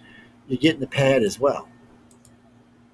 What do you mean, do they have them on Android? Yeah, I think they do have them on Android, actually. Yeah, you can get all this stuff. Amazon, Audible. Kobo has it all. There's just a lot of good stuff. You see, you see the stories I'm going through. We're on page 3 now. See, there you go. There's a different pad you can get. Oh no, they've cutting y'all some slack, man. It came down in price. Y'all better get over there fast before Christmas gets in. They go back up on the price. I'm just telling y'all better get over there huge fast. savings. It is a huge savings. Yeah. And I mean, I can't stress how much material's on here. It is amazing what are on these pads. And, you know, John hooked me up with a little extra, but still, the amount of stuff on this pad is phenomenal, guys. And it'll take me probably 2 or 3 years to go through everything that's on here. And I enjoy it a lot. It's a get off of the Apple. I'm not even just talking to you right now. Let me see if y'all can see it. Let me get up close where y'all can see it. See, that's just a list. The audiobooks that we did is because these stories are written in the 30s and 40s, we decided to make these audiobooks like the old-time radio theater. Yeah. So we had a studio where we have all the actors in the studio at the same time recording these things. So you had like 6, 7 actors in the sound booth. So they play off each other. So they're a little bit higher volume because they inspire each other. So it's a much more pulpy feel to them. But these stories, you know, we've got like on those stories there's like choose between about 100,000 different sound effects. And if a sound effect didn't exist, we actually created it because sound, especially be working with radio, the sound can actually trigger memories and images. So if you have the right, like a Sharps rifle sounds different than a Winchester, sounds different than a revolver. So whatever is called for in the story, that's the gun that we used. Or a plane versus a jet. Or it's not just a generic sound that we use on this stuff. And we also did the 3-dimensional sound too. So if it's a horse there, the horse is going from right to left or left to right. All this stuff was done that adds to the authenticity of which makes it easy for you to get your imagination going. Because that's the thing that these stories really inspire is one's imagination, which was just so important. And Hollywood's destroyed imagination. Yeah, Right. I agree with that wholeheartedly. Now, the first page I showed y'all were audios. These are books, so y'all can read. I mean, the pad is just full with, it's just endless amount of entertainment here. There's great stories in here, and it's more than that. Some of these covers are just fabulous. I really do. I really enjoy looking at a lot of these covers. I like some of the retro looks, some of the other looks. I mean, it's just really nice. I recommend y'all get out there, people. Like I said, we're getting into holidays, lots of birthdays coming up, anniversaries. You know somebody that likes to read or listen. I prefer audiobooks because I'm usually driving, so it's easier for me. But, usually if I'm reading, it's something to do with work or the station or something like that. So, matter of fact, just yesterday, I was working on a server on the station, and I had the book sitting up in front of me. I mean, audiobook playing while I was working on one of the main servers. And, it helps me think, that doesn't distract me. I enjoy listening to stuff like that. I would get out there and get them. It's just, no, you want this one right here. Oh, you can't see my finger. You want this one. This is the one you want. No, I'm not plus selling. If you want to get this one over here, feel free. You want to get this one, feel free. I'm not telling you what to buy. I'm just saying this is the one I Pretty much are, but it's a good choice. Yeah, well, yeah, I guess I am telling you what to buy. But still. No, you seen that, missionaries? No, I can't play that for you. I'm sorry, it's top secret stuff. You can't go there right now. But all of this is available to y'all. And if you just want to purchase one of the books, one of the audiobooks, just to see if you're not familiar with L. Ron Hubbard, which would amaze me if you weren't, but if you're not, buy one, take a listen, take a read, and see. It's captivating stories. Just a lot of good stories in there, a lot of good material, and really had a good imagination. It takes a good imagination, right? This amount of material. So just get one, check it out. And while we're on that, go ahead, Michelle and Amelia, what kind of stories do you like? Because I'd like to send you each one of the. Do you like audiobooks at all? First of all. Oh, absolutely. Thank you. Read, listen, anything. For me, we're talking about Battlefield Earth. I can send you each a copy of the Battlefield Earth audiobook, or if you like mystery, adventure, science fiction, fantasy, Western, all those. He wrote in all those different genres. Thank you. God, it's all awesome. Thriller. You like scary stuff? Well, yeah. Yeah, I love scary. Yeah, I love Michelle stuff. I love She's history. insane. I love fantasy. I love history. It's like all of it. I talk to dead people, so yeah. Up in their own world. Yeah. All right. Thank Well, you. Where most people would very run. kind and generous of you. Thank you. Thank you. Well, I got to say something. Where most people would run, Michelle would walk to it. The rest of us would be hollering the other way. She'd be, hey, let me talk to you for a minute. No, she'd also pack lunch. She sat in Romania's forest. Let's not go there. That should be I had a important. nap in the worst haunted forest in the world, and I'm having like an hour nap. So Yeah. I don't get it. wow. Whatever. Yeah. Some people feel comfortable there. Again, guys, July 1st, go vote, go vote, go vote, go vote, go vote. We're going to have some more of this stuff coming up, but you remember how long the voting was? I read yesterday and I forgot. I think it goes for a month. It goes for the month of July, I think. Yeah, I think it does. And I apologize for yawning, Michael. I mean, last year they had 50,000 people vote last year. So there's a lot of people that vote. For this all right, time. 50,000. Look, people, get your asses over there. There are 2 million. Get over there, but we could win every one of these damn awards. I'm telling you, I'm going to be hostile if I don't win an award, people. You know how I can get. Y'all going to regret it. I'll be getting on people for the next year and a half until the next vote comes up. People. Don't do that to us, people. You know what it was? I got to complain about. We don't need the hostility. Just vote. Yeah. I had a couple of people write in and ask me where the old Joe was. I'm like, what the hell are you talking about? They're like, you're usually a little more aggressive. I'm like, really? I said, I didn't realize that. I said, I'll go back to being aggressive if that's what Joe. And so, look, people, I'm telling you, go vote. I can find your IP address from my computers. Go vote. I'm coming for you if you don't vote. I'm telling you. We'll be hearing about it until next July. That's right. I will gripe and complain all the way time. Go vote. Go vote for John. Go vote for Michelle and Emily. You're going to go vote for me. Well, if you got to pick one, vote for John and the girls first, because I've won a couple of awards over the years. But go vote. I'm telling you, if you people go vote, we can win all these awards. We can sweep it. We always stand there like, yeah, look at us. We done swept them all. Just saying. Really, I'm being serious. We have far more than enough listeners to carry us over. I know there's other shows out there that have a lot of listeners too. And for some reason, I shouldn't say this when we get in trouble, but anyways. Yes, I'm going to say it anyway. But, people, you're going to kind of lazy with your voting and stuff. Not just that. I mean, So insult them and then expect them to no, I mean, what's the like button? You know what a like button is? Click the like button every once in a while. Show me some love, man.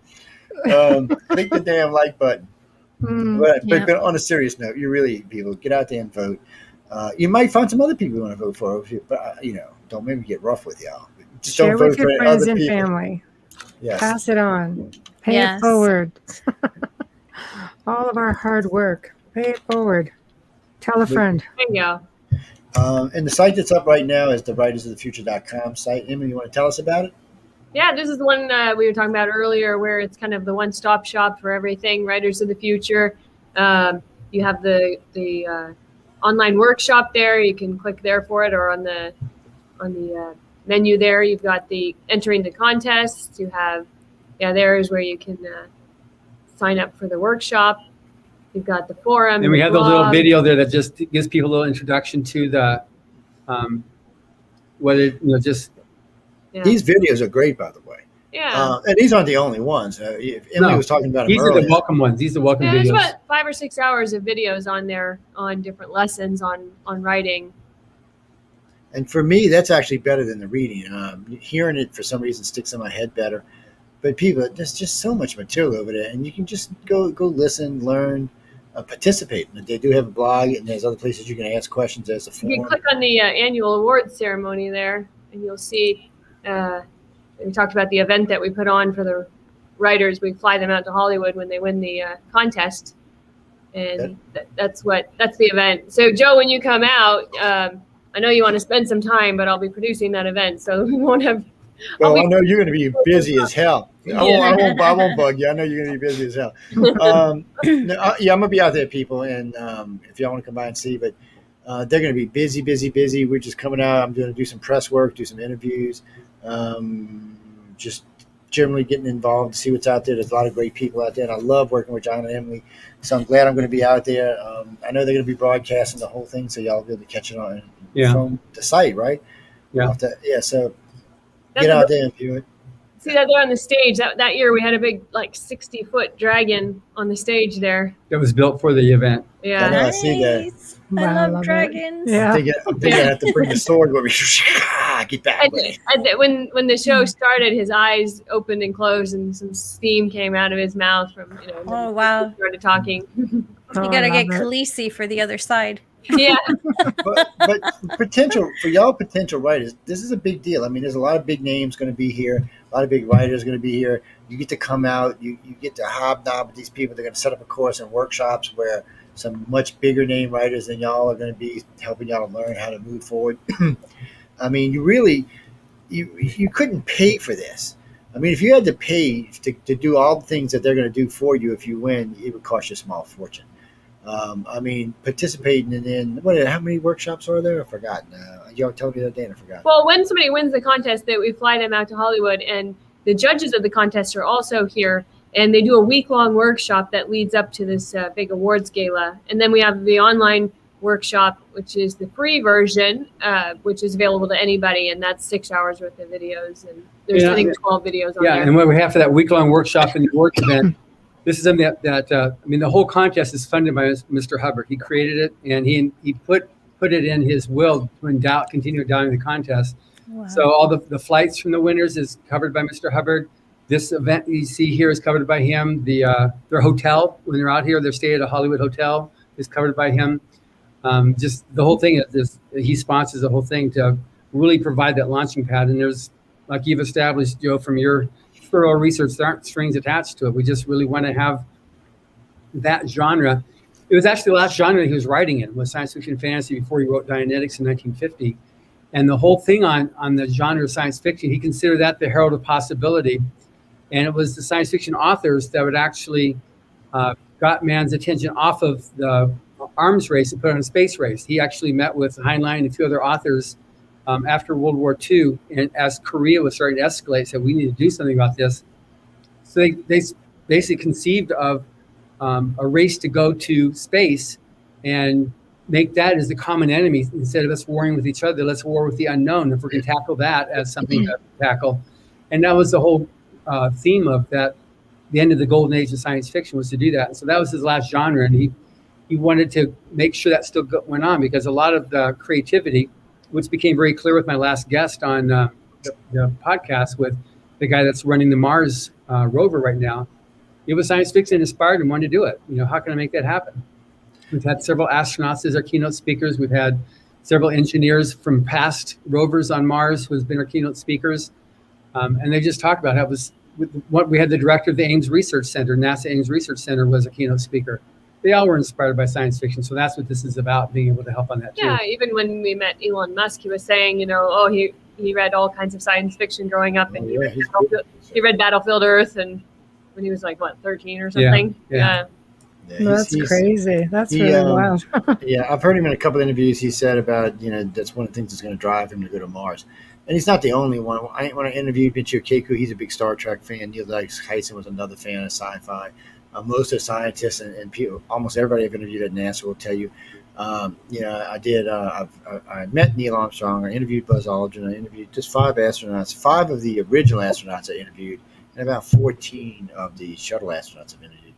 Every one of them said sci-fi was what got them into this. Every one of them, without exception, every one. And some of them had different end views. Like a lot of people said Star Trek. A couple of them said Babylon 5. But it was a certain series that drove them. That they seen something that they wanted to do. And it's great, people, because of these sci-fi, because of these artists, these scientists are now trying to make this world for us. Yeah, it's a great thing. It's just it really is, and it's when it comes to any kind of sci-fi, you'll find a lot of people are driven by, not just scientists, by the way. You'll find other people doing other types of work that have been driven because actually at Explorers Club event I went to a few years ago. Speaking with Jeff Bezos there, and that was one of the things he read a lot, but science fiction was one of the things that helped spark him too into his creativity. The Blue Origin. And that's the thing. I mean, these guys want to go to space. They want to colonize. Yeah, they want to meet ET too, but we don't know if that's going to happen. Well, we don't know. I don't want to make any judgment calls because never know what's going to happen on this planet, but. It's a great thing. And, I was talking with a friend of mine who owns a publishing company. He was griping me out about a week and a half ago. He listened to y'all's show last week. Yeah. He said, what are they paying you? I said, no. He said, Joe, you're never that nice. Somebody's going to be paying you big money. I said, they don't pay me anything. He said, well, you don't push me like that. I said, because you don't do that. I said, when somebody wants to submit something to you, it's $500. I said, which I'm not judging you for it. I mean, that's how you run your business, and that's how you make money, and that's how you weed out some of the lesser books. I said, I understand that. I said, they're doing a whole different thing than you are. I said, they're offering for free to come in here and do this. I said, they got places you can go buy stuff on the Galaxy Press site if you want to go buy something. I said, the course is free. Everything's free if you win. And I said, it's not just the writers, it's also the artists. I said, you just not doing that. I said, I can't in good faith push something that I know is going to probably cost somebody in the end $3,000 or $4,000 or $5,000. And still, they might not get published. And I said, that's your job. That's what you do. It's a pretty big publishing company. I'm not going to mention the name, but still, he got really, I can't say the word he got on the air, but he got really hot with me. And I was like, dude, I said, that's just how it is. We've been friends for 15 years. I said, it doesn't matter. I said, until you change your methods, we're not going to publish you. We're not gonna. And then he starts on, well, how much will it cost me to get this kind of press? I said, well, I'll put you on Michelle's show. Maybe she'll let you. Yeah. Are they free in 2023? No. They ain't going to be free now anyway. I don't know if we are. Yeah. It's that's true. I might still be locked down in prison. All right. Are you two up in Canada right now? Yes. Whereabouts? I'm in Niagara Falls right now. Nice. And Amelia, where are just you? Just outside of Toronto, and we're in Ontario, so it's the worst hit province right now. Oh yeah, she's in prison. But it's not. I saw it's not so bad these days, right? Like it's going down a lot. No. Yeah, they're opening up a little bit more for the summer, and we're just hoping that it sticks. So yeah, I hope so. Yeah, the warden just doesn't want to they just don't want to open the gate. That's all. It's been 4 months. It's pretty much exactly what it is. Here in California, we can talk about wardens all we want. Yeah, yeah. The rest of Canada's fine. Ontario, apparently. Yeah. Well, Manitoba's pretty tight too. Yeah, it was pretty tight. Yeah, but they It's 'cause actually they also have a issues. warden. They also have issues. They Yeah. also have Well, issues. California's Yeah. governor had to start opening up, or he was going to get kicked out of office. So Yeah. he's like, "Well, do I want to leave office, or do I want to let these people free now?" Yeah. Yeah, Right I now, have he's friends making in something LA. free. I have friends in LA and they were just dying. I go, stop complaining because like we have been locked down from travel since March of last year. Whew. And that was also across Canada. They just that's- opened up Canada again. Yeah. We So couldn't you- even travel in our own country. We couldn't cross border provinces. If you Wow. worked in another province, you were SOL for some people. And that's They hard just- for those of us who like travel a lot internationally. I'm just like, my gosh, that's just terrible. Really But I feeling do it. travel a lot, and this is Yeah. like not been I fun. think the last time I was in LA, I was filming with Prometheus. I'm pretty sure. Oh God, yeah, that's right. They actually, man, I love filming with them. Them people are great. They take good care of you too when you're with them, man. Wow. Last time I got on a plane, I was on a plane 4 times back to back for the whole summer. So it's just really hard to go from something like that and then just freeze, It is. you know? It really is. I have a friend who's in south of France. I'm like, you're on my trip. That's why Well, I was looking for a house there actually before COVID. Fortunately for me, my company is registered as essential workers, so we never had to get locked down. But no, it was Yeah, well, great. I got to say, it was great. I got to essential. drive to New Orleans. Not in the every day with south of no France, you're traffic. not. Yeah. No. I missed the lockdown. I got to go in the stores by myself. I got to travel on the highways by myself. It was great. I don't know what everybody was driving about. I'm like, yeah, I can do 100. Nobody's even bother me. But I didn't see a cop for 9 months. Wow. Not Yeah. everywhere, but it's just- I won't lie. I don't miss, like I just relocated here and it's a tourist place. And a 10-minute drive could take you 30 to 40 minutes. I don't miss the lack of traffic. That's been really nice. It's just, it's like I'm walking down along River Row. We're driving and walking and I'm like, are there caves like on the other side near the American side? Like you never see them. It's wall to wall people like, Yeah, holy tourists. shit, You there's like can't caves see everywhere. across. Like, yeah, you see No. things that all bloody years. I mean, coming here, whatever, you don't ever see any of that. Wow. And the helicopters, once a week at least, you'll hear a rescue helicopter going over the falls because someone's gone over. There's probably an average of one person a week who Wow. dies over the Yeah. falls. During tourist season, it's almost one per 2 days or something. It's Now that you crazy. got that We zip hear line them. there, that doesn't help either. No, but now we don't hear anything, Wow. which No. is like you really notice the difference. Wow. They open up next week. Have fun. Yeah. It'll definitely be interesting. Keith, this is just the judges for the writers. I was just scrolling through them. Actually, is what I was doing, so y'all could see them. That was Frank No. Herbert wrote Dune. Got the movie coming out this year. He was No, I know. I can't wait to see the new Dune. I hope it's good because I wasn't happy with the second remake. I didn't hate it, but I wasn't. It's hard. The first one was so. I don't know how to quite put this. It was a little on the dark side, but it was the way it was produced. I just liked the way it was produced, and it had a lot of good actors in it. The second one didn't have that really great actors in it, and they tried to take some shortcuts. So I wasn't a big fan of it, but I'm not going to hate on Dune because I like Dune anyway. But so I'm hoping the new one's going to be a little better and that we'll get to enjoy it. Dune's a long movie, like 3.5 hours. So it's a sit through. Yeah. You mean Battlefield? Oh, Doug, you're talking about Battlefield Earth. Don't get me started on this. Battlefield Earth. When you read Battlefield Earth, it is fabulous. Oh my God, it's a great book. It's just you can't put that in a 3-hour movie. You have to put it in like a trilogy or something. Yeah. Mhm. Yeah, you'd have to do like the first part where they were learning and the second one. It's too much to try to cram into one movie. It's just too much. It should have been, they should have done like some of the other movies did and spread it out and just made it a 3-parter. And then everybody been really, really, really, really, really, really, really happy with it. It's just, it was too much to cram in. They were taking too many shortcuts. Like, how did the guys learn to fly in like a week? No, wait, you're not flying a Harry in a week, man. That's just not And going to happen. and Harry's not even in the book. Yeah, no, that's what I'm saying. And Spoiler alert. It's only one little spoiler, but no, read the book. Well, it's like if you ever read Fire in the Sky from Travis Walton. Mm. do not, if you watch the movie and go read the book, you're going to be like, what? Because half the stuff in the movie is not in the book. That's normal. Books are always better. Just the books are usually better. Every now and then I'll see a movie that's better, but it's rare. But I met him at an event out here in California. Yeah, Contact in the Desert. And I when I first met him, I said, "Oh man, your story scared me for years." And he goes, "Me too." No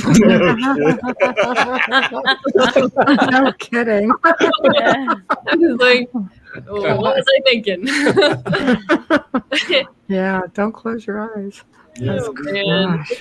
There's a lot of good works out there. It's just, it's hard to take a good book and put it into a movie. And wait, what? No, we're not talking about. No, we're not talking about that. Don't just take that away. I don't want to talk about AKA whatever her name is, Rollins. No, I like her shows. Harry Potter. A.K. Rowling. Oh, that's not her name.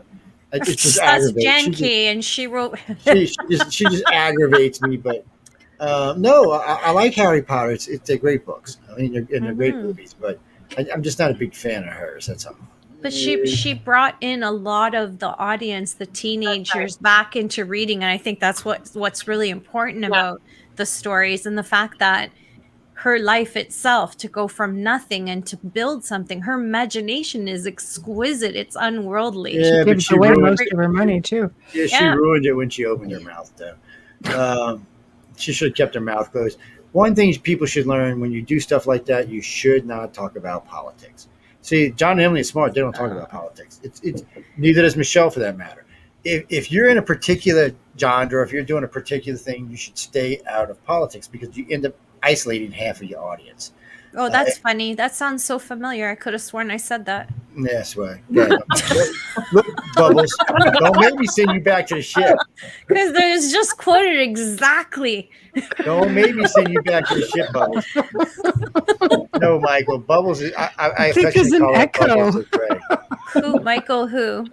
I said, I think there's an echo. Who? You want to be anyway. We're not going to say that. I mean, he repeated you. I says it must be an echo. It is an Never echo. mind. The guy that's in love with you. Michael. But anyway, it's just one of the things, people. And in her case, you just stay out of politics.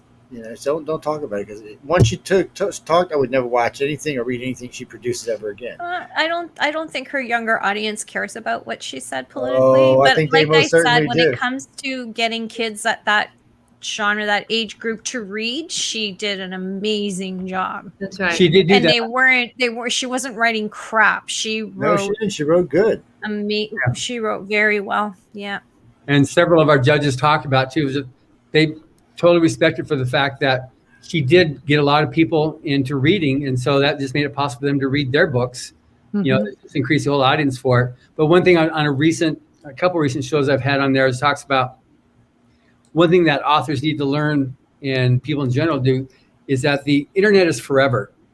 So like you can have right now be really intense about some hot current topic and make a statement 10 years down the road. Yep. Society's done a 180-degree reverse on it.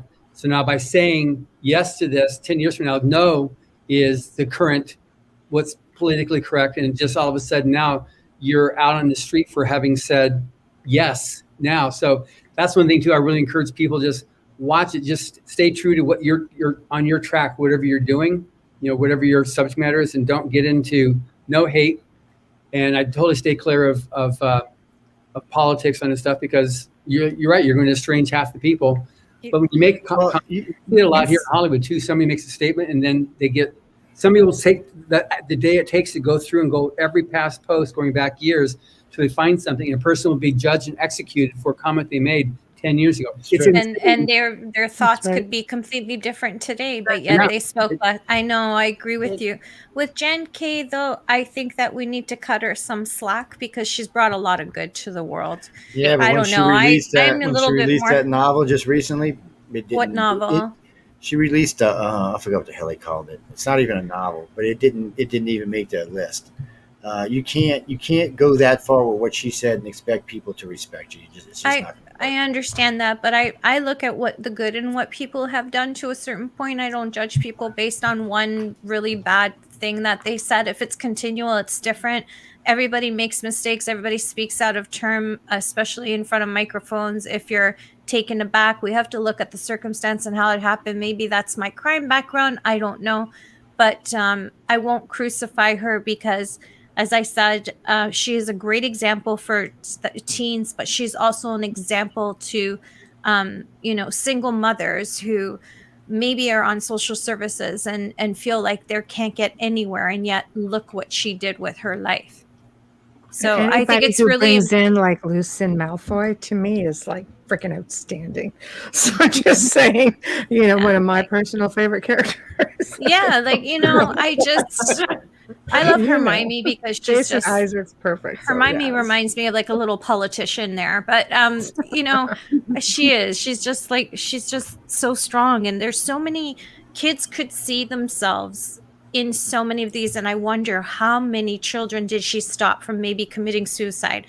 She brought groups of children together where there may have been bullying because this was a common ground for that age group. She's done a lot of good, so I will never judge her on whatever she said or didn't Rule say. number one: when you talk about politics, you get judged. Don't matter who you are. I understand that, and I agree. That's why but that's why you people stay have out. said worse things, and they're out there still. I mean, Bill Cosby's quotes are still going off on memes and on the internet, and that man should not be anywhere. Well, yeah, he's still in syndication. Last I checked, I don't think that's ever going to change. But when you get into all of this stuff, it's just better people. If you want to be a public figure, as advice, I teach that. And for me, it's different because I own a radio station and a construction company, so it's not going to hurt me. It's not. As a matter of fact, it's going to help me. It's not going to matter. The more controversial I am, the more listeners I get. So it's a little different in my case. But like with Michelle and Amelia, it would actually hurt their show. It would hurt John's show too. Matt, just to put this, one of my other shows I do, I still remember this quote. A guy writes to me, he said, Joe, you're one of the most brilliant researchers I've ever met. He said, you should never open your, I can't even say the words he said when it comes to politics. And he said, I'll listen to your other one. He said, but I'll never listen to this show because obviously he had a different view than I had. But I got lucky I didn't lose him as an audience because he was educated enough to know that everybody has an opinion. But that's not most people. Most people just get mad if you go against what they believe. Well, it's exactly why Michelle and I won't do that show. Yes. And, oh no! Come on the panel. How about no? Yes, yeah. Because we do 2 panels a week. People, we do a paranormal panel on Mondays, and we do a political panel on Fridays. Where this show is right now. Yeah, we'd like to keep our audience. So well, Mike, it's not always politics. Sometimes it's other stuff, but so it's a mixture of different things. Sometimes I'm going it's just with Mike. current events. Sometimes it's just current events. But you gotta be prepared, people. Again, if you're an up and coming writer, not professional writer, you can't join if you're a professional writer. But an up and coming writer, you need to submit your stories. How many? 17,000 words? Is that what you told me? Yeah, up to 17,000 words. Yeah. So you need to submit your story. You might not win. And the thing that really excites me about John and Emily and what they're doing is the fact that you're not judged on how you look, how you smell, what color you are, what sex you are. They don't care. They just don't care. They just want the story and nothing else. You put the story in, the story's judged on its own merit. And I will push them forever as long as they do that because you just don't get that kind of stuff. Most people want this, that, or the other thing for you to submit a story. Most people want money now to submit a story. I'm gonna be honest with y'all. Most people ask you for $300 to $500 to submit a story. But it's also content. Some people are afraid to give their stories just in fear of somebody else taking the story. Yes, and John and Emily, happened. Right? Yeah, that's the other thing. If we publish you, if you end up winning the contest and we publish you in one of the anthologies, you keep the rights to your story still, so you can submit it and sell it elsewhere as well. Like we don't own the rights to your story. Yes, and that's just unheard of, man. That's just Sure. No, it's just unheard of. These people are in it to help y'all, to help writers become writers, and maybe get some good movies out there while we're at it. I'm so tired of watching movies get remade. Well, some of the writers we've been talking about tonight, time. have some pretty good movies to their credit, and Well, we were talking about Ender Game the other day, and a friend of mine was like, "I didn't understand the movie." I said, "Well, go read the book." And he's like, "Well, what do you mean?" I said, "I didn't read it. I had an audio." I said, "Go." I said because it does get a little iffy, skiffy in the middle if you're not paying attention, because he's the young guy and all. But I'm telling you, people, just go out and read the book. No, I'm not giving the pad away. That's the third time somebody asked me tonight when I get the pad away. No, it's not going anywhere. I give books away, not pads. People, get over it. It's just get over it. We're not going there. And again, I don't see you in the chat room, so you wouldn't get the pad anyway. Now, how you like that story? This is Alyssa John's podcast over here. I don't have them up there. Y'all can't see it. Never mind. I had him up there earlier, but you can find them on SoundCloud, on both his site and on mine. You can find them there. They do quite well. He's got quite a few of them up there, over 100 now. I think about 120, 130. 130. Yeah, we're about ready to hit number 130 this week. Yeah, so they're good interviews. They're not real long, about an hour, so you can go check them out. You'll enjoy the interviews. A lot of names on there to go through, a lot of winners. A lot of people talk about how they got involved, how they're doing this, how they're doing that. It's just a lot of good stories in there, and a lot of people talking from their heart and from their knowledge. So go take a listen. I'll put the site up in a little while, but y'all can go over there. You mean for the way you go vote? Yeah, I'll put it up for that. We'll be off the air in about 5 minutes or 10 minutes, so I will put it up there, and y'all can go check it out. One thing, when we did the online course, all the videos have transcripts below them, so that because we have people from all over the world taking the class, they can then put it in Google Translate and then translate it into their native tongue. They can actually get all that writing advice. They can watch the judges as they're giving their lecture, but they can read it in their native tongue to be able to understand. And there's the 10 essays from L. Ron Hubbard. They can get those translated as well, so they can get it in their own language. Yeah. So if y'all out there, write a story and submit them, and maybe you get picked up. You just heard us talking about Preston Dennett earlier 47 times, so don't give up if you don't win the first time. Odds are you're not going to win the first time, but that wouldn't stop you from submitting. Well, some people have won for the first time. Yeah. That's very, very rare. But, Can I ask a question? Are these stories that are being submitted, would they be allowed to submit if they self-published and it didn't work for them? Yeah, if you go to writersofthefuture.com, there's a list of contest rules there. And if the story has, let's say somebody is self-published and they've got, it's up to a certain amount of sales or hits, or like if they're self-publishing, it's just up to a certain amount before they are disqualified. So, but it's. Yeah, what it is, the contest is open to only. This is rule number 5. The contest is open to those who have not professionally published a novel or short novel, or more than one novelette, or more than 3 short stories in any medium. Professional publications is deemed to be payment of at least 8 cents per word and at least 5,000 copies or 5,000 hits. I'll let her click on that because that was a long thing to write. I started writing and I'm like, I'll just hear the rest out. And I have the website. I have a friend who wrote an incredible book.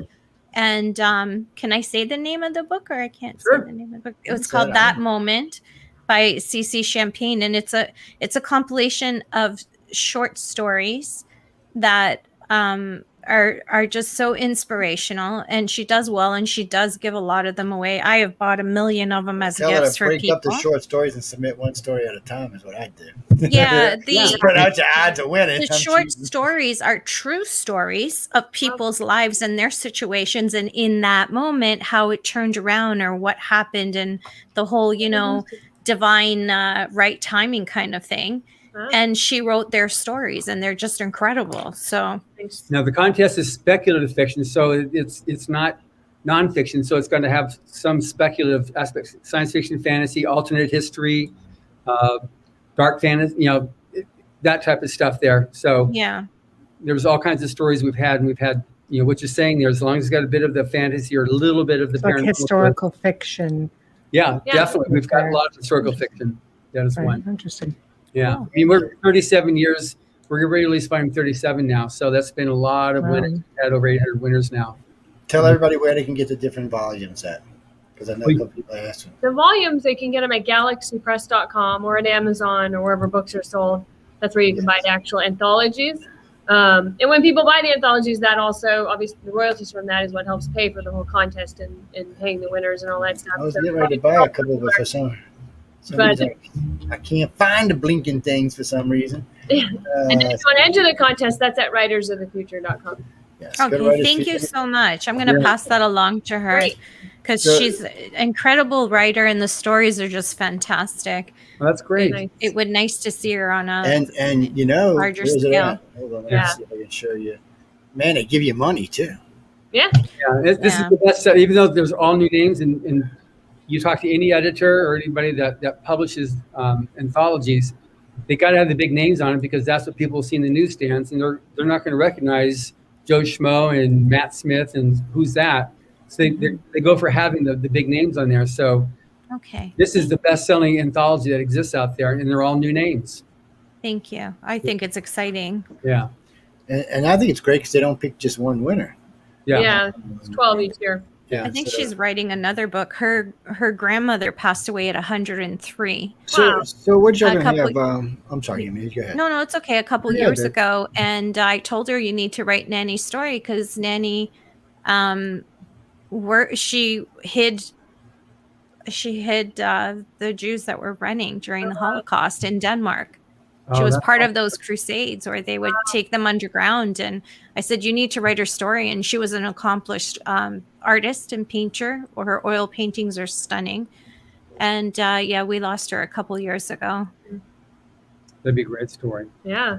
I think so, and I think Yeah. I think that Cece would tell it so eloquently and so lovingly because it was her nanny, and she took care of her in her dying years. So they were very close. Nice. Yeah, if on here also, Joe, on the go to books, Oh, whoops. you can go to Writers of the Future.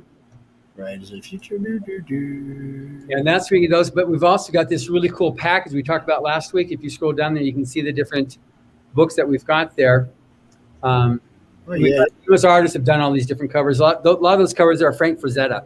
He was a judge earlier on, and so he did a lot of the cover arts for us. But we talked about the book package where you could get 7 books for $30. There's one. There's That one one, right there, yeah.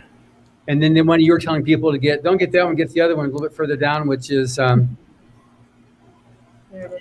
coming up. Got that one there, which we go. the deluxe package. Those are the last 7 volumes there. And that's over 50% discount on that one there.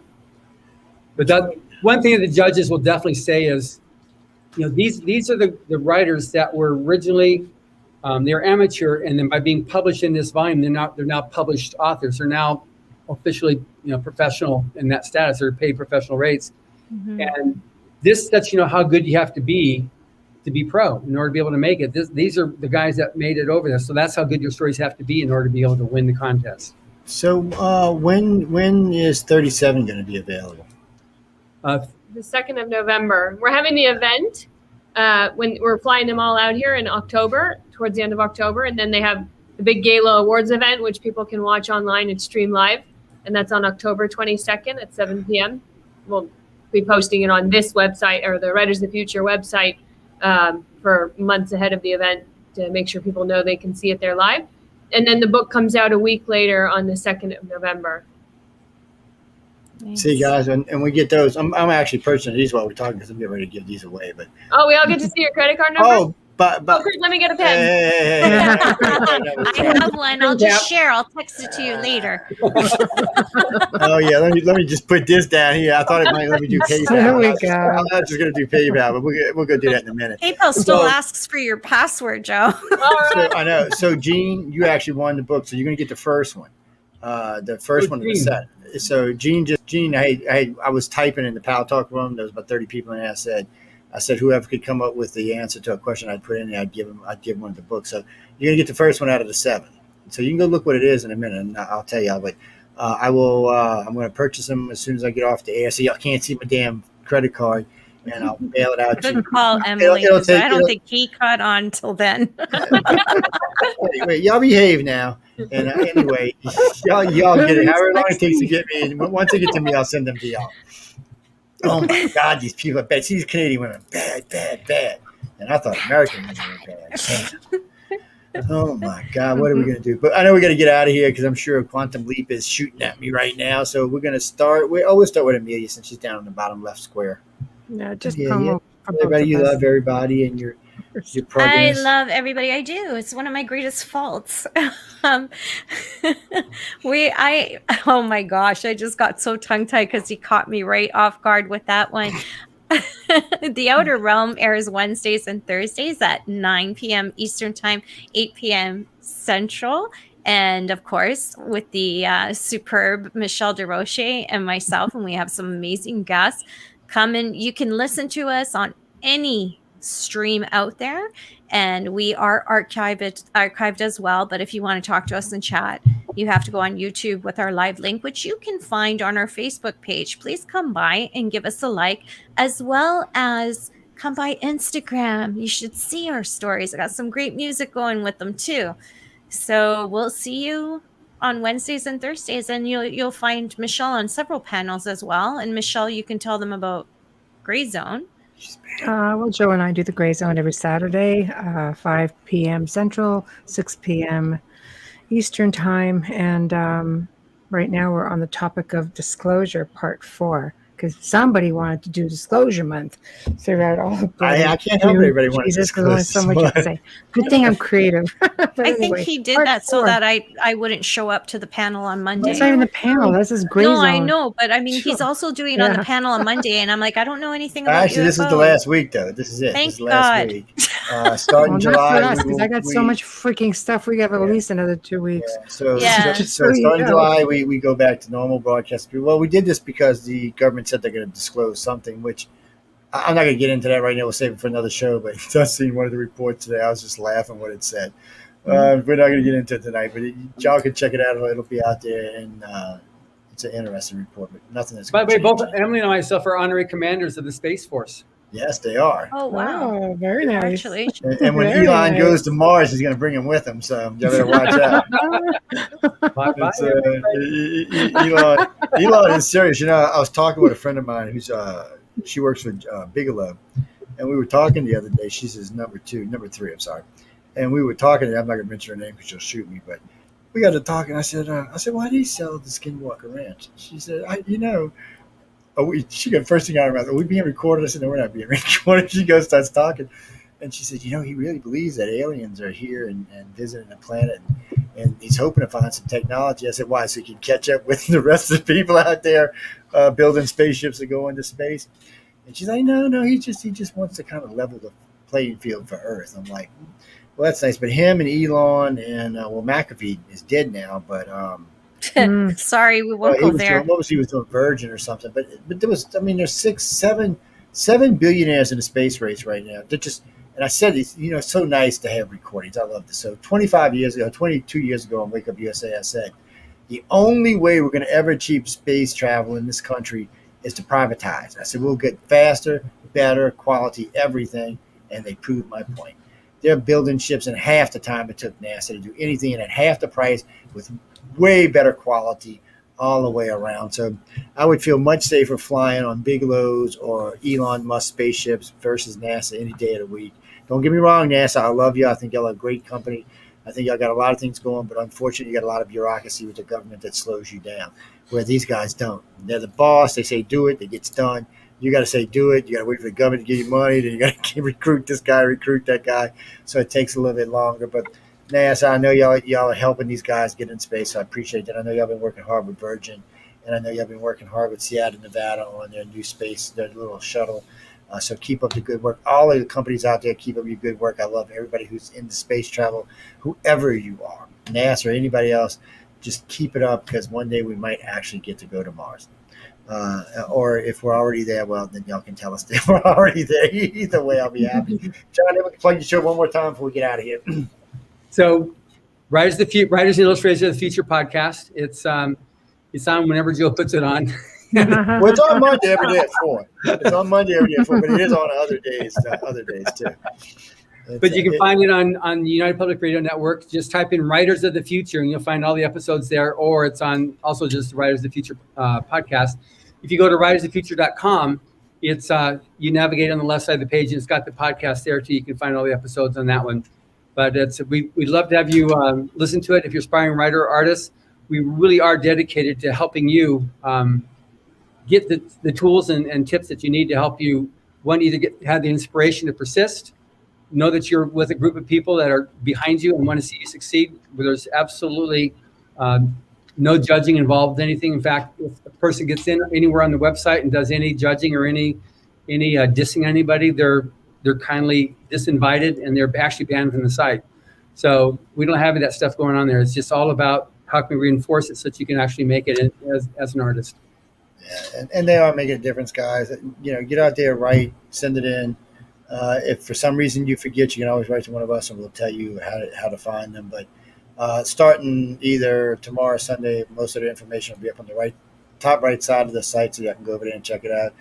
As things progress, we'll do it. I'll have them back on a couple of times before the event in October, just to let y'all kind of get a feel of what's going on and maybe get y'all involved, because when you see how they treat their winners, you want to be involved. And when the simple fact, I'm going to say this again, I know I say this a lot, but the simple fact that they don't judge you on anything but the story says a lot about them. And the fact that they're going to pay you, bring you out there, let you hobnob with these people which you would never get a chance to meet any other way than this, says a whole lot about them. And what really gets them is, I've been taking a course and I listen to these guys speak and these ladies speak. And the thing about it is they're genuinely interested in you. They want to help you. They really do. It's not like, oh, you got to go do this because you're part of this. No, they want to help you. They want to see you succeed. And you just, in today's world, it's a unique thing. I mean, I'm just saying, I've been around a long time, people. And when I tell you it's a unique thing, trust me. And but anyway, we got to get out of here. John, Emily, y'all were great. Amelia, Michelle, y'all are always great. Guys and girls, we're gonna get out of here. I want to thank everyone for listening tonight. I know we had over 900,000 listeners for sure tonight. So stay tuned. And by the way, go vote, people. That's right. Look, do I have to start giving out dollars or something here? I'm just saying, go vote. Take it from the Canadians. Get out there and vote. Yeah. Oh, and Stephanie, thank you. Yes, it's pink. So it's actually a pink shirt. Yes, I do. Yeah, let's make it clear that's not until next fall. Yes. But July 1st, you can start voting, and you can vote multiple times in multiple categories. Again, you'll find me in the political category. You'll find the girls in the social issues category. And John is in which ones again? Education and storytelling and drama. Oh, and if you're on SoundCloud and you want to find John, just type in, he's in the learning category, so it's a much easier way to find him. But go check him out. And one more thing before we go. If you can't find us on the live or you can't find us on the archive, write to me. Because as far as I know, there's not a venue we're not on. So if there is a venue that we're not on, write to me and I will have it put on the venue immediately. On that note, I want to tell everyone thank you for tuning in to Science and Beyond and United Public Radio. Hope everyone's having a great evening. And wait up, Kathy Belsky and Quantum Leap will be coming up in about 5 minutes, so please stay tuned.